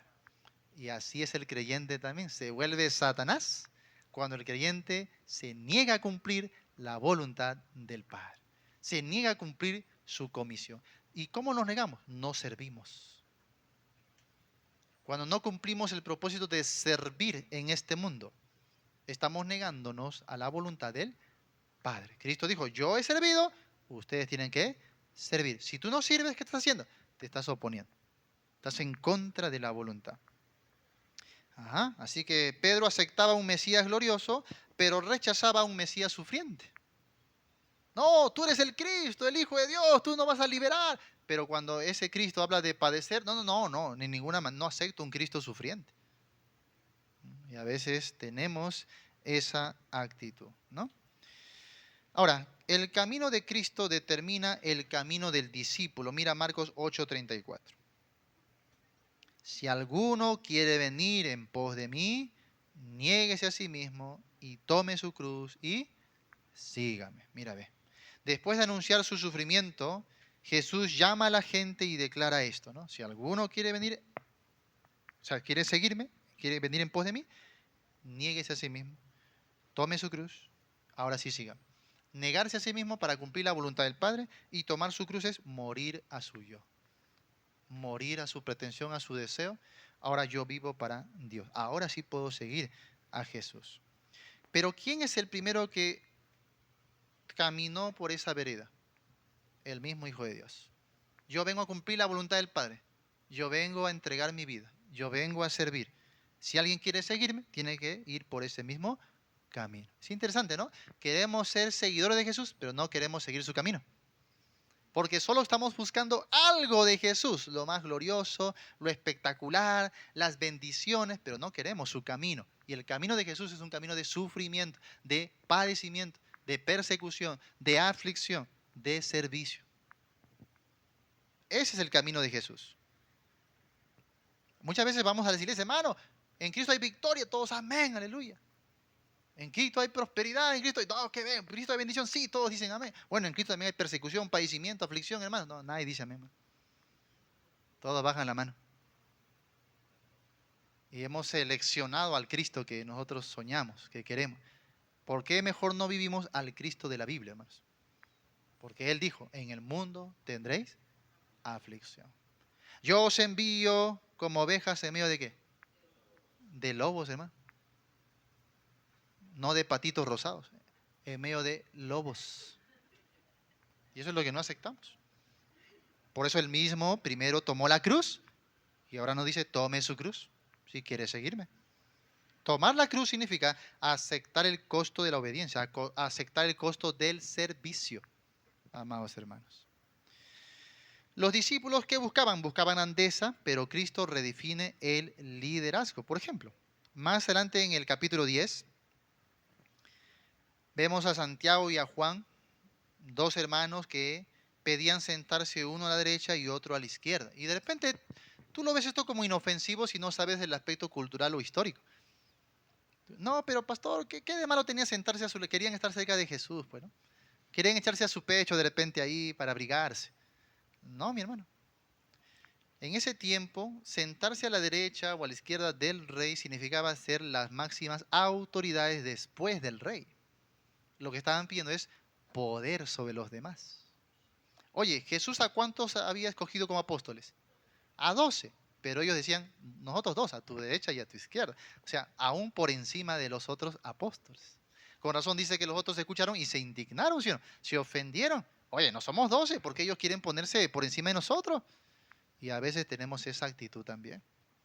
No venimos con actitud de siervos, sino venimos con actitud de el siervo. A veces voy a una iglesia, oh, ahí viene el siervo del Señor. No, no, hermano, no. Tú debes decir, ahí viene nuestro consiervo. ¿Mm?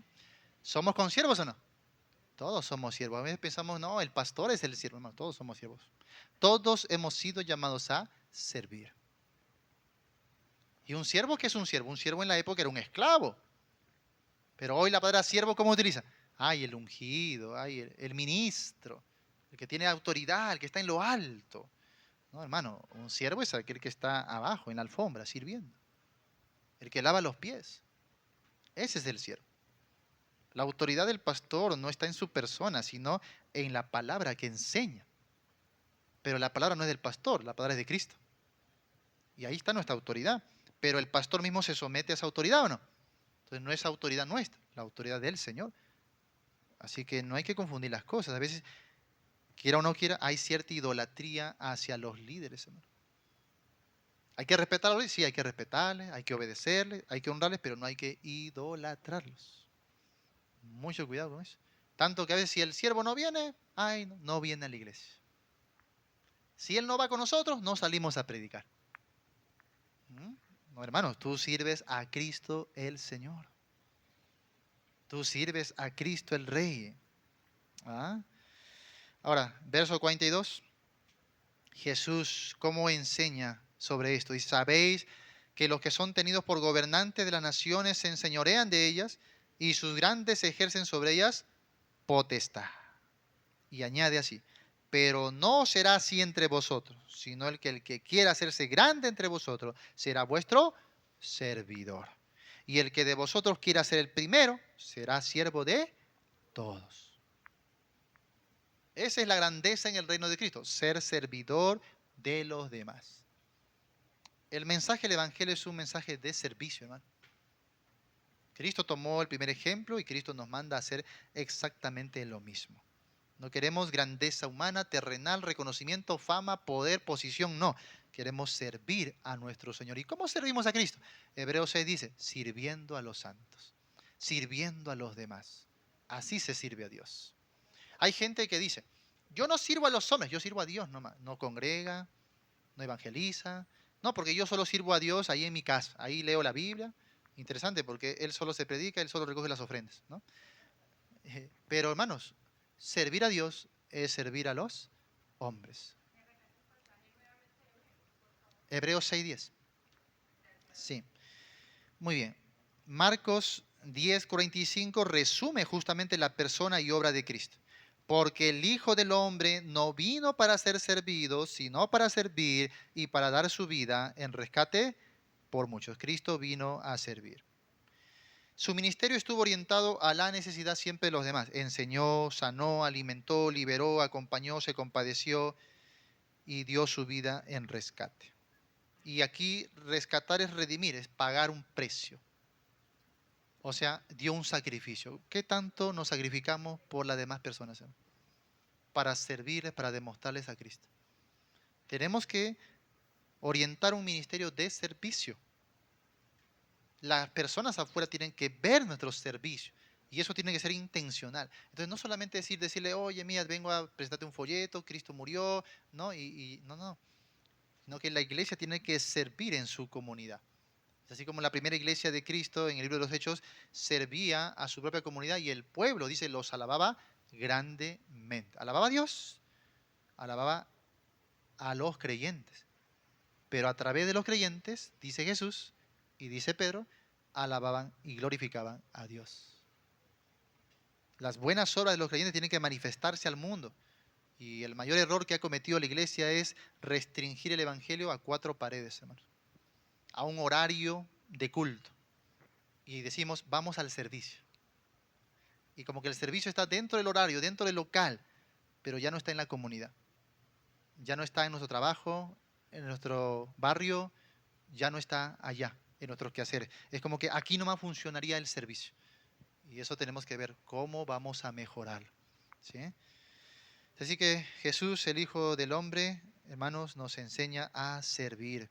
Pasemos al otro evangelio, Lucas. Jesucristo, el Hijo del Hombre y Salvador de todos. Lucas, el Hijo del Hombre y Salvador de todos.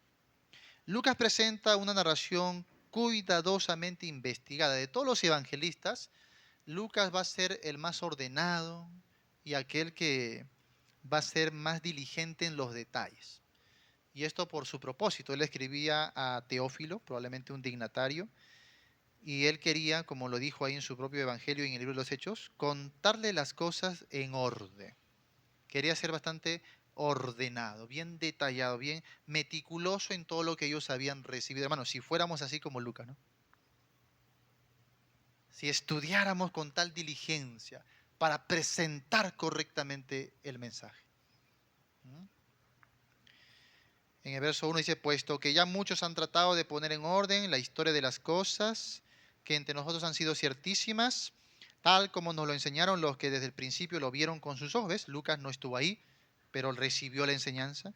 Fueron ministros de la palabra, dice. Me ha parecido también a mí, después de haber investigado con diligencia todas las cosas desde su origen, escribírtelas por orden, oh excelentísimo Teófilo. ¿Para qué? Para que conozcas bien la verdad de las cosas en las cuales has sido instruido. Ahora, cuando los hombres vieron a Jesús, ¿qué veían? Veían un hombre más.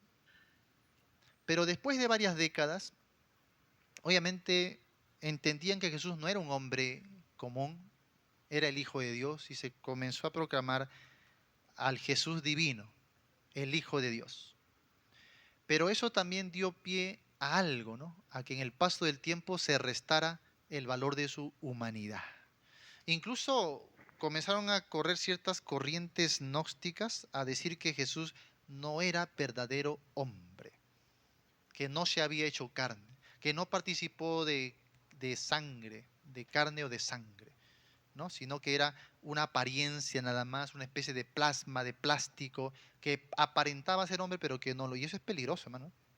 Así como negar la divinidad de Jesús, es peligroso negar la humanidad de Jesús. Porque si Jesús no se hizo hombre, entonces su muerte no fue real, su sangre no fue real. Y si su muerte no fue real, su resurrección tampoco lo fue. Y si la resurrección de Cristo no es real, vana es nuestra fe y nuestra esperanza que estamos predicando. No hay verdadera sangre derramada que propició nuestros pecados. Y es necesario, por eso, tener una buena imagen, una correcta percepción de la persona de Jesucristo. Él es Dios, pero es hombre. Él adquiere la naturaleza humana. Y él participa de lo mismo que nosotros, de carne y de sangre. Por eso que Juan en su carta, primera de Juan, defiende mucho la sangre y la carne. Porque se está manejando la humanidad de Cristo Jesús. Y es importante la humanidad, la encarnación, la unión hipostática. Y el creyente debe saber esos temas. Debemos ser nutridos de la palabra de Dios, ¿no? Muy bien, vamos a ver. La fe cristiana no se fundamenta en mitos desconectados de la historia. Lucas presenta acontecimientos investigados, testificados y ordenados. La certeza cristiana está vinculada con lo que Dios hizo realmente en la historia por medio de Jesucristo. Por ejemplo, Lucas muestra que la llegada de Cristo es el cumplimiento del plan de Dios. En el capítulo 1, verso 32, el ángel le dice a María, ¿no? Este será grande y será llamado Hijo del Altísimo, y el Señor Dios le dará el trono de David, su padre. Y ahí, como te dije, cada evangelista va a presentar casi los mismos cuadros de Jesús, pero con distintos énfasis. También dice en el verso 33, y reinará sobre la casa de Jacob para siempre, y su reino no tendrá fin. Así que Lucas también reconoce la conexión davídica, pero extiende la salvación más allá de Israel. En el capítulo 1, verso 78, dice así, ¿no? Por la entrañable misericordia de nuestro Dios, con que nos visitó de lo alto la aurora. Aquí la venida de Cristo es presentada como una visitación misericordiosa de Dios.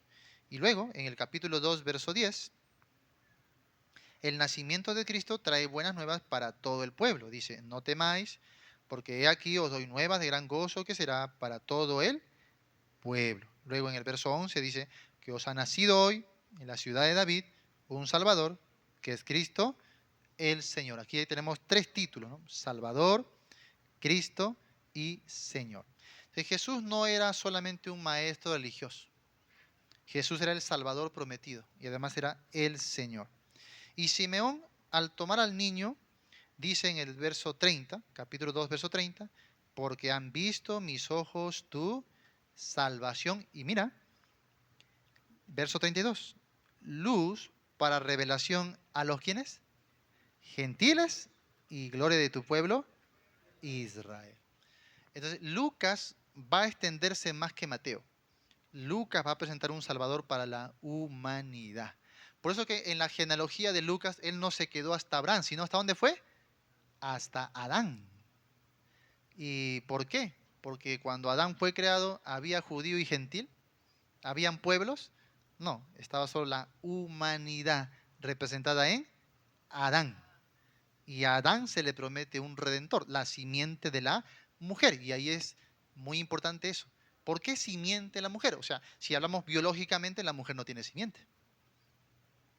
Entonces no debes entenderlo biológicamente, sino debes entenderlo teológicamente.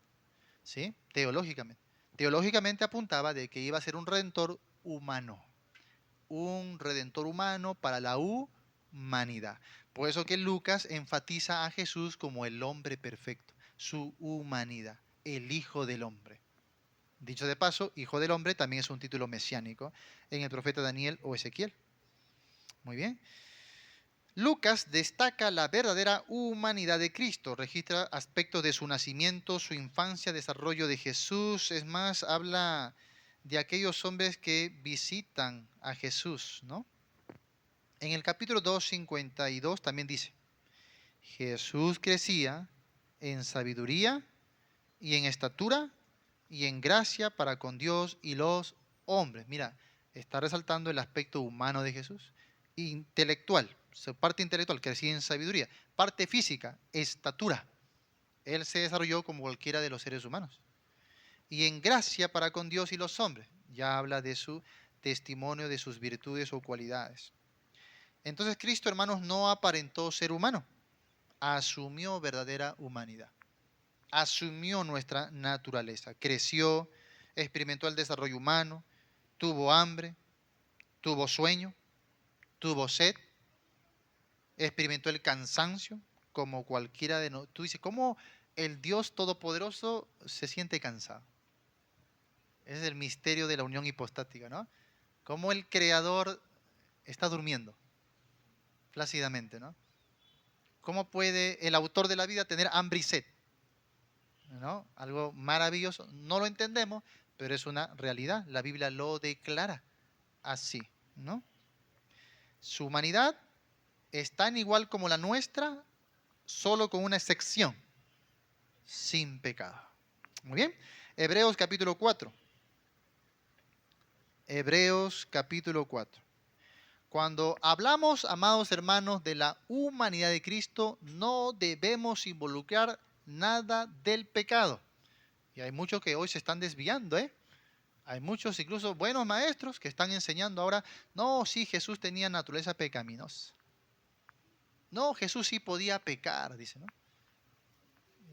Muchos que se están desviando justamente por no enseñar correctamente la doctrina de Cristo.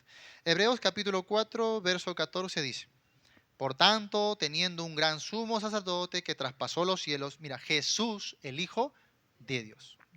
Retengamos nuestra profesión, o sea, la fe que hemos profesado en Él. Porque no tenemos un sumo sacerdote que no pueda compadecerse de nuestras debilidades, sino uno que fue tentado en todo, según nuestra semejanza, pero sin pecado. Entonces, algunos toman la frase, fue tentado en... Ya ves, sí fue tentado, o sea, sí podía pecar. Un ratito. Primero, el mismo verso te está diciendo, pero sin pecado. El mismo verso termina diciendo sin pecado. Y entonces, ¿en qué fue tentado si no en el pecado? Fue tentado, dice, según nuestra semejanza, o sea, en su humanidad. Por ejemplo, cuando Jesús se le tentó sobre el hambre, ¿acaso no tenía hambre? ¿Pero tener hambre es pecado? No. La tentación en el aspecto humano era verdadera. ¿Pero en el sentido pecaminoso era tentado? No. En sentido pecaminoso, él no sintió tentación alguna. Por eso dice, fue tentado en todo, según nuestra semejanza, pero sin pecado. Así que no, él no se contaminó jamás, ni con naturaleza pecaminosa, ni sintió tentación al pecado. Muy bien, volvamos a Marcos. Mateo nos llevaba a la genealogía de Abraham, Lucas nos lleva hasta Adán, ¿no? El énfasis, por lo tanto, es universal. La frase o el principio que aprendemos ahí es Jesús vence donde Adán fracasó. Por eso es que Jesús se llama el postrer Adán. En Romanos capítulo 5 y en 1 de Corintios capítulo 15, Jesús es el postrer Adán. ¿Por qué se llama así? Porque solamente hay dos hombres que existieron en la tierra sin pecado. Inicialmente Adán fue creado y no tenía pecado. Jesús al nacer no tenía pecado. Los dos únicos hombres. Pero la diferencia es que Adán fue derrotado por el pecado. Y con Adán perdió toda la humanidad. En Adán perdimos pues el acceso inmediato a la presencia de Dios, sus bendiciones. Heredamos maldición en este mundo. Entonces Cristo vence donde Adán fracasó. En Cristo la humanidad recupera todo lo que perdió en Adán. Por eso se llama el postrer Adán. Porque ya no hay más Adán que él será el único, el último. En él se recupera todo. Después de la genealogía, Lucas presenta la tentación. Jesús, lleno del Espíritu Santo, es llevado al desierto. El diablo lo tienta, pero Cristo responde con la palabra. Escrito está, mira, no solo de pan vivirá él. Qué interesante. Y esto lo toma de Deuteronomio, ¿no? Y Jesús, ¿por qué dice no solo de pan vive el hombre? Él mismo se está identificando como hombre también. Pero él no siente tentación hacia el pecado. Satanás le tienta, pero externamente. Internamente Jesús no siente tentación. Muy bien. Adán fue tentado en el huerto donde era abundante, había fruta al extremo, pero cae. Jesús fue tentado en el desierto donde había verdadera hambre, 40 días sin comer y no cae. ¿Qué se está demostrando? Su identidad, que aunque él es hombre, es Dios. No puede ser tentado por el pecado. Increíble, ¿no? Israel también fue probada en el desierto muchas veces y siempre fracasó. Cristo atraviesa la prueba y permanece fiel, permanece victorioso, ¿no? Así que Lucas presenta al Hijo del Hombre como el hombre obediente que presenta también en sí mismo una nueva humanidad. Siguiente. El programa del ministerio de Jesús está marcado por el espíritu y la compasión. En Lucas capítulo 4, Jesús ahí está en la sinagoga de Nazaret y lee al profeta Isaías, ¿no? El verso 18 dice, ¿no? El Espíritu del Señor está sobre mí por cuanto me ha ungido para dar buenas nuevas a los pobres. Y luego dice, me ha enviado a sanar a los quebrantados de corazón, a pregonar libertad a los cautivos, vista a los ciegos, a poner en libertad a los oprimidos. Y luego dice, en el verso 21, hoy se ha cumplido esta escritura delante de vosotros. Y ahí es donde lo quieren pues apedrear. Porque Él está diciendo, yo soy ese ungido del Señor, yo soy el Mesías, yo soy el Cristo. ¿Mm? Y Él no lo está negando. Algunos dicen, no, Jesús nunca lo dijo, ahí está, lo está manifestando. Nunca lo niega. Y en esa declaración vemos cómo su ministerio alcanza a pobres, quebrantados, marginados, cautivos, ciegos, oprimidos. No significa que el Evangelio es un programa social. Significa que la gracia de Dios llega a personas necesitadas, excluidas y sin mérito. ¿Cómo ve Dios al hombre? ¿No? Al hombre lo ve, como diría en Apocalipsis, pobre, desnudo, ciego, no tiene nombre, nada. Por eso Dios decide no mirar al hombre directamente, sino mirar al hombre en la persona de Cristo.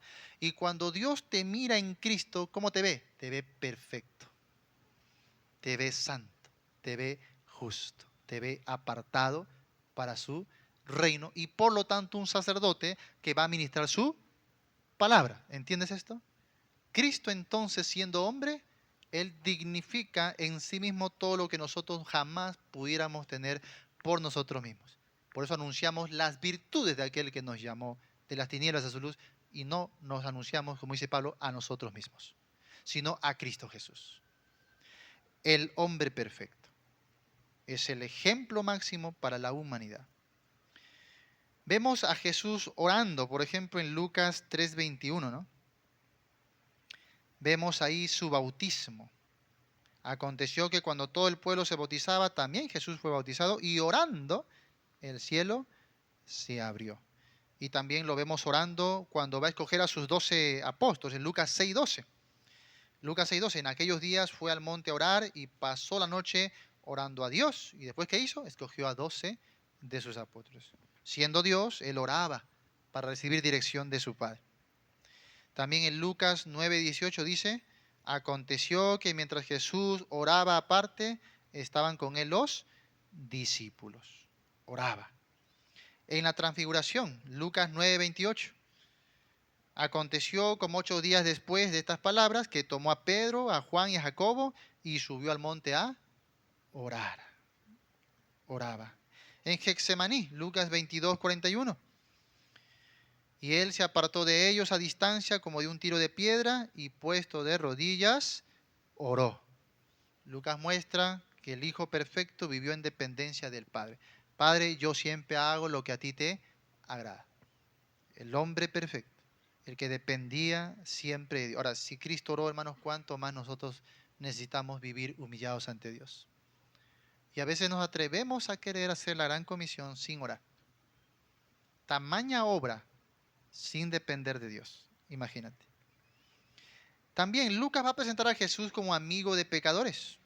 En Lucas 15:2, los fariseos murmuran así: Este a los pecadores recibe y con ellos come. Lo que aprendimos en el Evangelio de Marcos, su compasión se traduce aquí, ¿no? Una humanidad perfecta, una humanidad de compasión. ¿Sabes que Cristo no solo vino y habitó entre nosotros, sino que Cristo se aproxima al hombre, está cerca? Por eso es Dios con nosotros. El evangelista Juan dice, tabernaculizó, hizo su tienda entre nosotros. Como en el tabernáculo de reunión en el Antiguo Testamento, la Shekinah estaba en medio del pueblo, así Cristo está con los hombres. Y tú de repente te preguntarás, pero con los escribas, los sacerdotes, las personas de eminencia, los reyes. No, con los pecadores, con los publicanos, con los marginados. Él está. Y qué interesante porque en la predicación del Evangelio en Hechos 17, cuando Pablo sube a Atenas, dice, Él no está lejos de cada uno de nosotros. La inmanencia del Dios vivo y omnipotente sigue cerca de la humanidad, habiendo una puerta, hermanos, provisoria de qué? De salvación. Cerca, no está lejos, está cerca de cada uno de nosotros. Ahora, si el Hijo de Dios se acerca, ¿no estaremos cerca nosotros de la gente? Y este es lo malo de la iglesia. La iglesia olvidó ese puente con las personas. Se enclaustró en 4 paredes, en celebrar sus cultos y gozar de su comunión y hacer un círculo cerrado, pero no entiende esos puentes. No está al servicio, no tiene a veces compasión por los perdidos. No está dispuesta a parar el programa. para ir en busca de los necesitados. El Hijo de Dios se aproxima, padece con nosotros, se identifica con nuestras necesidades, pero nosotros nos alejamos de las personas. Una vez me di cuenta de eso. Yo cuando entregué mi vida a Cristo, rebosé, hermano, en mi fervor, como no te imaginas. Yo no leía la Biblia 1 hora, 2 horas, la leía hasta que amanecía, todos los días. Todos los días. Mañana, tarde, noche, madrugada, mi alimento era la palabra de Dios. Mientras hacía mis quehaceres, escuchaba la Biblia. Otra vez me sentaba a orar, me arrodillaba, oraba, luego leía la Biblia. Toda la noche me pasaba leyendo y tenía un fervor por la palabra muy grande. Luego comencé a salir a compartir la Biblia, a los parques, a mis vecinos, comenzar a compartir lo que yo iba aprendiendo de la palabra de Dios. Y así, de pronto ya comencé a crecer en el ministerio. Ya hoy enseñan a los niños, ya hoy enseñan a los adolescentes, enseñan a los jóvenes, ahora dirigen el culto, luego ya comencé a predicar en los cultos, ya con el paso del tiempo, ya mi vida era la iglesia. Y yo no iba a los domingos, yo iba a los 7 días de la semana a la iglesia. Mi madre en aquel entonces, hijo, lleva tu colchón a la iglesia ya, porque tú vienes a dormir nomás a la casa. ¿Verdad? Casi llevo mi colchón a la iglesia. Yo paraba ahí, en la radio, en los ministerios, en compasión, con los niños de evangelismo, todos los días. Mi mundo era la iglesia. Servía ahí con devoción. Y recuerdo una vez, no sé qué me pasó, pero creo que estaba viendo en el auto y de pronto quise hablarle a alguien y me di cuenta que yo había olvidado cómo hablar con las personas. ¿Qué me pasa? Iba a los parques y había perdido esa conexión. Iba por mi barrio y, oye, no me salía. ¿Qué me ha pasado? Dije yo. Tanto me había metido a la iglesia y al servicio que yo había olvidado cómo tratar cómo llevarles a Cristo, cómo presentarles el Evangelio. Y a veces las cosas buenas nos pueden distraer. A veces estamos ocupados en la obra, lejos del Señor de la obra o lejos de su propósito. Haciendo tantas cosas como Martas, afanados y turbados, y olvidamos lo que es primero. Y olvidamos nuestra misión en este mundo. Y rompemos vínculos con las personas. Es cierto, hay que limpiarnos de lo malo, no hay que hacer lo que ellos hacen, pero nunca la Biblia dijo que nos divorciemos de la gente. Jesús estaba cerca de las personas. Hermanos, Mateo nos dice que el Evangelio es un mensaje de autoridad. Marco nos dice que es de servicio, pero Lucas nos dice que es un Evangelio de humanidad.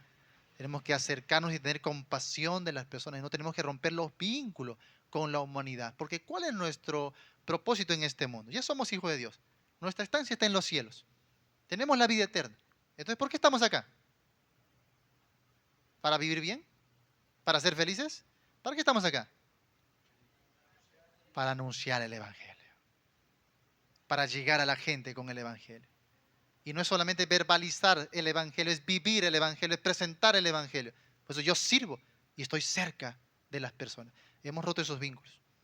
La iglesia necesita crear plataformas, programas de cómo estar cerca de las personas.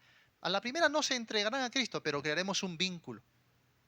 Hay personas que ya están viniendo a nuestras casas en hogares. Hay personas que ya están asistiendo poco a poco a los cultos o estamos yendo a sus casas. Allá en Chosique estamos predicando en los días de la semana. Vamos en las tardes y ni uno de ellos ha venido a la iglesia. Estamos como 2 meses con ellos, pero estamos ministrando en sus casas. Ahí abrimos la Biblia con ellos, ahí cantamos, ahí ministramos y varios ya están abriendo sus corazones.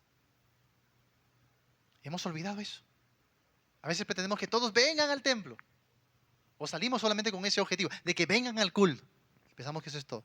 No, sal tú. La iglesia debe salir, la iglesia debe hacerse presente en la comunidad. Eso nos enseña el Evangelio de Lucas. Uy, hermano, si recorría todo Lucas. No es el propósito de esta conferencia, pero el propósito es que les provoque hambre, que usted llegue a su casa y se devore los 4 evangelios. ¿Lo va a hacer o no? Si no, Dios les juzgue, hermanos. Y como iglesia, hoy sería formidable. Hagan un paralelo de los evangelios, hagan un estudio, profundicen, pero no solamente como algo técnico, teológico, ¿no? Ay, mira esto, mira estos cuadros, no, sino cómo eso impacta nuestra vida, nuestro servicio, nuestro evangelismo. Tiene que impactar. Pasamos al cuarto evangelio, hermanos, por causa del tiempo, porque aquí Lucas hay muchísimo. El evangelio de Juan. Juan, el Hijo eterno de Dios. El Hijo eterno de Dios. Por eso que Juan, cuando inicia el Evangelio, inicia de manera muy diferente que los sinópticos. En el principio era el verbo, y el verbo era con Dios, y el verbo era Dios. Una manifestación directa, muy clara, muy sencilla. Que el verbo era Dios. Pastor, ¿por qué dice verbo? Para nosotros, verbo, ¿qué es? Es la palabra que denota una acción en nuestra gramática española. Pero, ¿qué era el verbo para ellos en su época? Juan era judío, recuerda. Para un judío, esa palabrita significa el dabar. Como cuando en Hebreos 11 dice, por la palabra de Dios fue constituida los cielos y la tierra. El dabar. El dabar, hermanos, era el poder inconmensurable de Dios que constituye el universo entero. Es la fuente, la autoría de todo lo que existe. En el principio creó Dios los cielos y la tierra. Lo crea con su dabar, el poder de su palabra. Ese poder inconmensurable que es el fundamento de toda la creación, ese es Jesucristo, el Hijo de Dios. En el mundo griego, el logos era algo semejante. Los griegos entendían por logos es esa partícula especial, esencial que da origen a todo. Creo que Juan, conociendo otros elementos, dice, el verbo era Dios. Y ahora, este verbo no solamente es descrito con el título divino, sino que tiene acción divina. Él ha creado todas las cosas. Todas las cosas por Él fueron hechas. Increíble. Y además de eso dice, en Él estaba la vida y la vida era la luz de los hombres. Todo eso, hermanos, son atribuciones divinas. Así que Juan no comienza con el nacimiento de Jesús, comienza con su eternidad. En el principio, en el arjé, ya Él existía. Él es antes que todas las cosas. Él da origen a todas las cosas. Increíble. Ahora, cuando dice, y el verbo estaba con Dios, no te vayas a preocupar por el título Dios, porque siempre que se utilice alguna figura o alguna mención a Cristo al lado de la persona Dios, esa persona Dios tienes que entenderlo como Dios el Padre. Si quieres compararlo con Primera de Juan, capítulo 1 también, el mismo evangelista, Primera de Juan, capítulo 1, verso 2, o que está hablando del verbo también, porque en verso 1 al final dice, palparon nuestras manos tocante al verbo de vida. Verso 2, porque la vida fue manifestada y la hemos visto y testificamos y os anunciamos la vida eterna, la cual estaba con Él. Ahí está. Después dice, estaba con Dios. ¿A quién se refiere? Al Padre. Estaba con el Padre y se nos manifestó. Muy bien. Y luego, en el mismo Evangelio de Juan, Juan capítulo 1, 18 también lo dice. Dice, a Dios nadie le vio jamás. El unigénito Hijo que está en el seno del Padre, Él le ha dado a conocer. Así que ahí tenemos una declaración doble. No solo la humanidad de Cristo Jesús, sino la Trinidad. Esa relación eterna, ¿no?, entre el Padre y el Hijo. El Hijo está en relación eterna con el Padre. Así que Juan no presenta un Dios solitario que cambia de manifestación, ¿no? Presenta la relación personal entre el Padre y el Hijo, y ese mensaje es bastante relevante ahora, hermano. Ahora que hay corrientes unicitarias, corrientes modalistas, enseñando que Jesús es el Padre, que Jesús es el Espíritu Santo. Es increíble la manera en cómo niegan ellos los textos bíblicos. Niegan la relación eterna entre el Padre y el Hijo. ¿Ya? En otra oportunidad de repente podemos ahondar un poquito más de eso. Muy bien, aquí dice, verso 3, que Cristo es creador.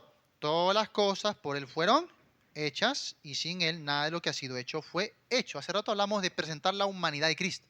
Tenemos que presentar también la divinidad de Cristo. Así como presentamos su reino y su servicio, presenta su divinidad. Presenta la preexistencia de Cristo, la eternidad de Cristo. A veces hablamos solo de Jesús, ¿no? ¿Crees en Jesús? La gente sí, ya, entonces eres mi hermano, ¿crees en Jesús? Hermano, pero ¿cree en el Jesús bíblico? ¿Cree en el Jesús como la Biblia lo expone? Habría que preguntarse bien eso. Muy bien. Dice que en Cristo estaba la vida, verso 4. En Él estaba la vida y la vida era la luz de los hombres. Date cuenta que Cristo no recibe la vida, sino que en Él estaba la vida. Por eso que Juan en su carta dice, aquel que tiene al Hijo tiene la vida y aquel que no tiene al Hijo no tiene la vida. Muy bien. En el capítulo 5, 26 dice, porque como el Padre tiene vida en sí mismo, así también ha dado al Hijo el tener vida en sí mismo. El Hijo tiene vida en sí mismo. En el capítulo 11, 25 dice, yo soy la resurrección y la vida. Así que la vida eterna no es solamente una bendición que Cristo entrega como algo separado de Él, sino que es Él mismo. Él es la vida. En el capítulo 5, no, primero de Juan capítulo 5, verso 12, ahí lo pueden anotar, ¿ya? Que tiene al Hijo, tiene la vida. Luego, volviendo a Juan capítulo 1, el verso 14 dice que el verbo se hizo carne. Y aquel verbo fue hecho carne y habitó entre nosotros. El Hijo Eterno no dejó de ser Dios en ningún momento, pero asumió naturaleza humana. Aquí carne señala una humanidad real, o sea, no aparente, como algunos dicen. No aparentó ser hombre, más bien Él habitó entre nosotros como hombre y fue visto, fue escuchado, fue tocado. Juan añade así, mira, vimos su gloria, gloria como del unigénito del Padre, lleno de gracia y de verdad.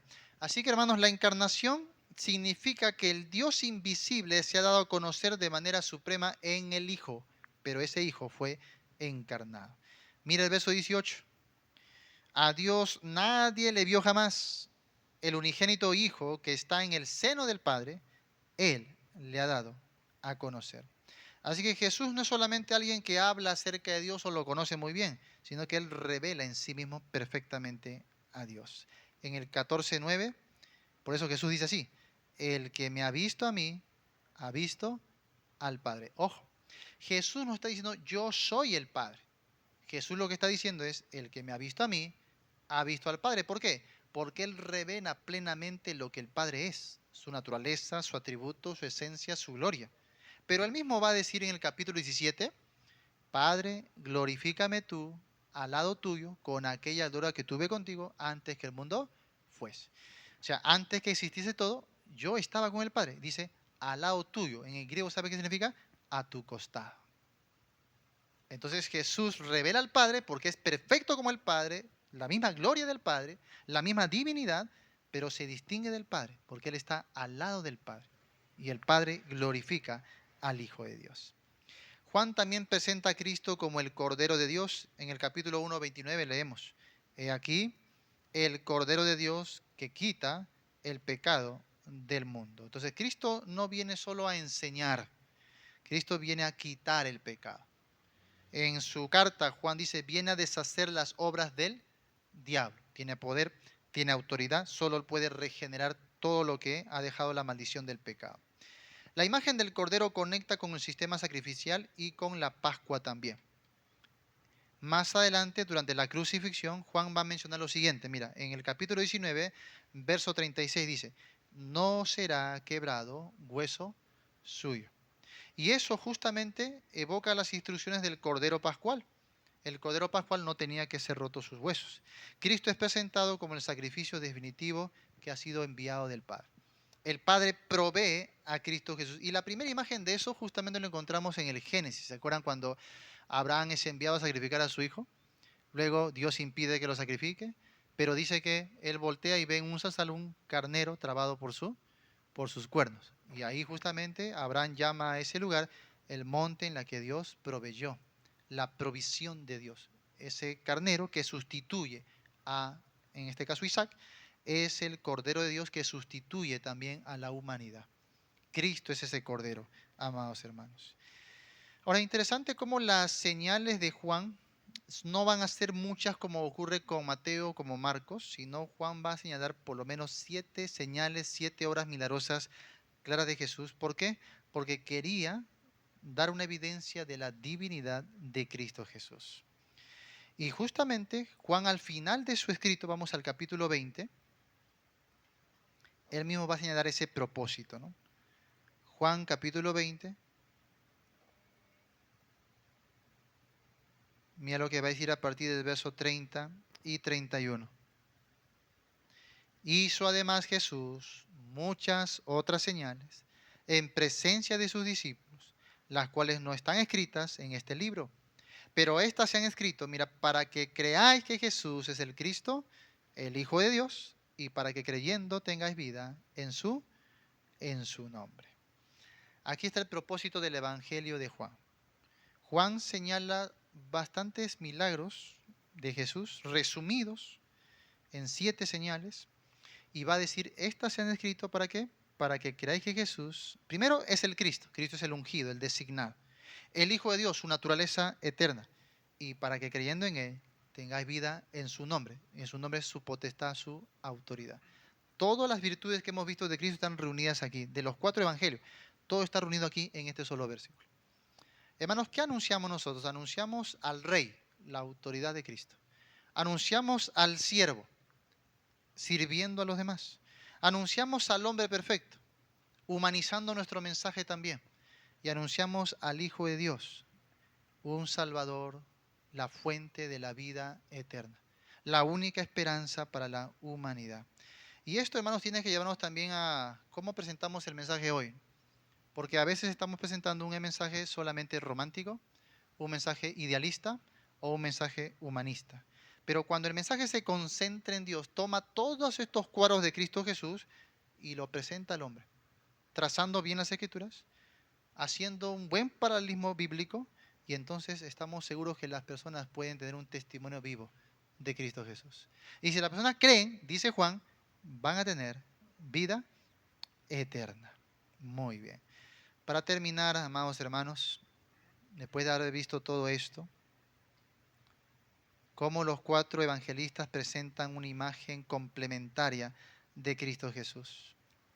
En Mateo se ve la pregunta, ¿es Jesús el Rey prometido? ¿Tú qué dirías?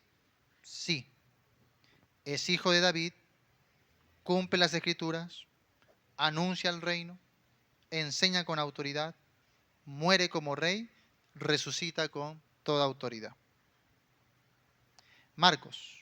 Marcos pregunta, ¿qué clase de rey es?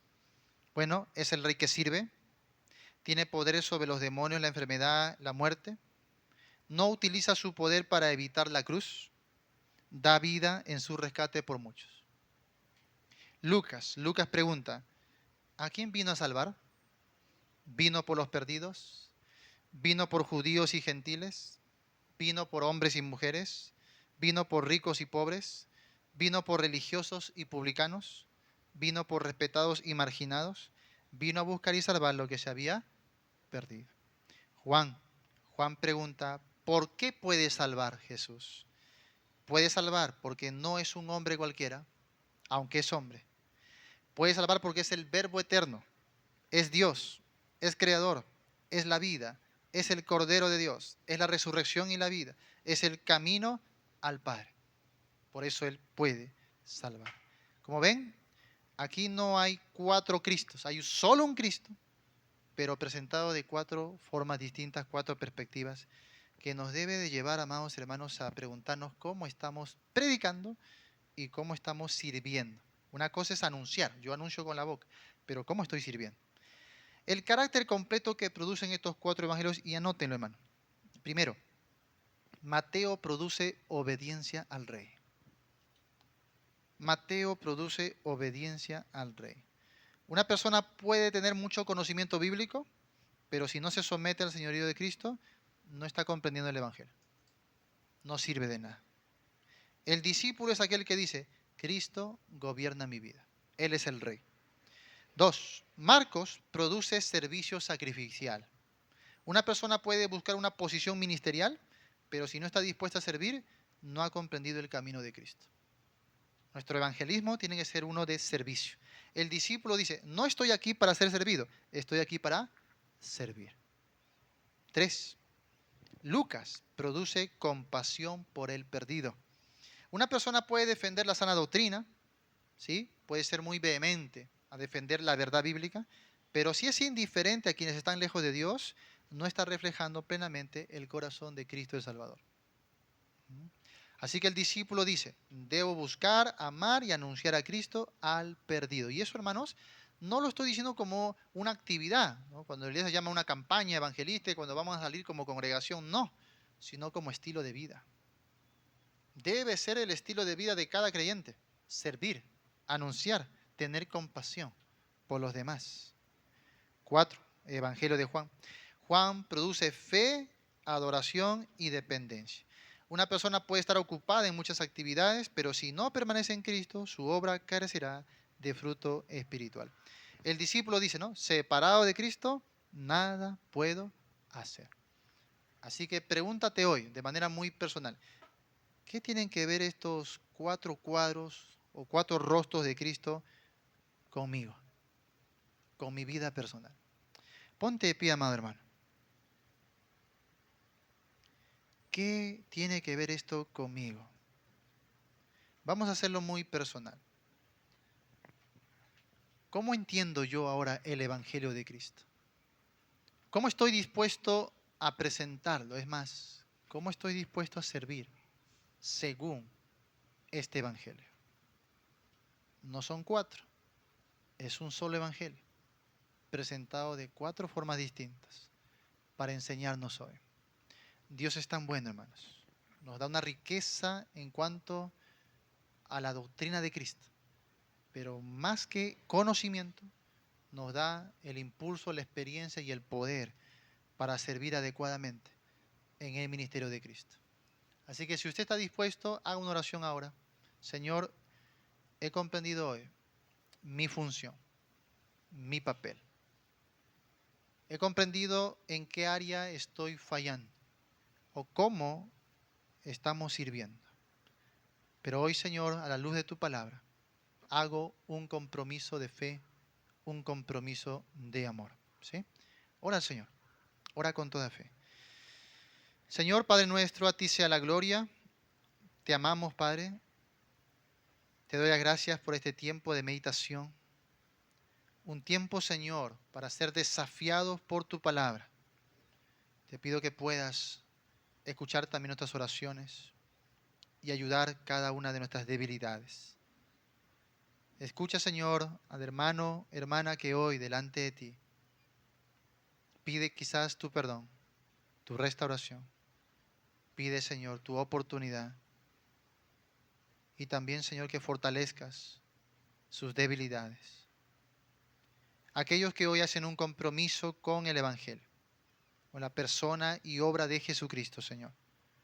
También te pido, Padre, que los puedas fortalecer, que les puedas guiar. Y a todos, Padre, puedas usar sus vidas para que podamos cumplir con lo que nos has encargado. Cumplir la comisión de Cristo. Y al hacerlo, hacerlo correctamente. Hacerlo según la guía y dirección de tu palabra. Hacerlo con pleno entendimiento de la identidad y obra de Jesucristo. Y hacerlo con un compromiso de participación, de entrega y sacrificio en nuestro alcance a los demás. Hay mucho todavía por hacer. Hay muchas personas a quienes alcanzar. La mies, Señor, es mucha y a veces los obreros siguen siendo pocos. Pero hoy, Señor, con este equipo de hermanos, con cada vida individual, con cada familia, te pido levantes una generación de siervos que estén dispuestos a cumplir la gran comisión, como hemos aprendido de Cristo, nuestro Señor. Gracias, Padre. Oramos así, Señor, en el bendito nombre de Cristo Jesús. Amén. Amén, mis hermanos. Dios me los bendiga.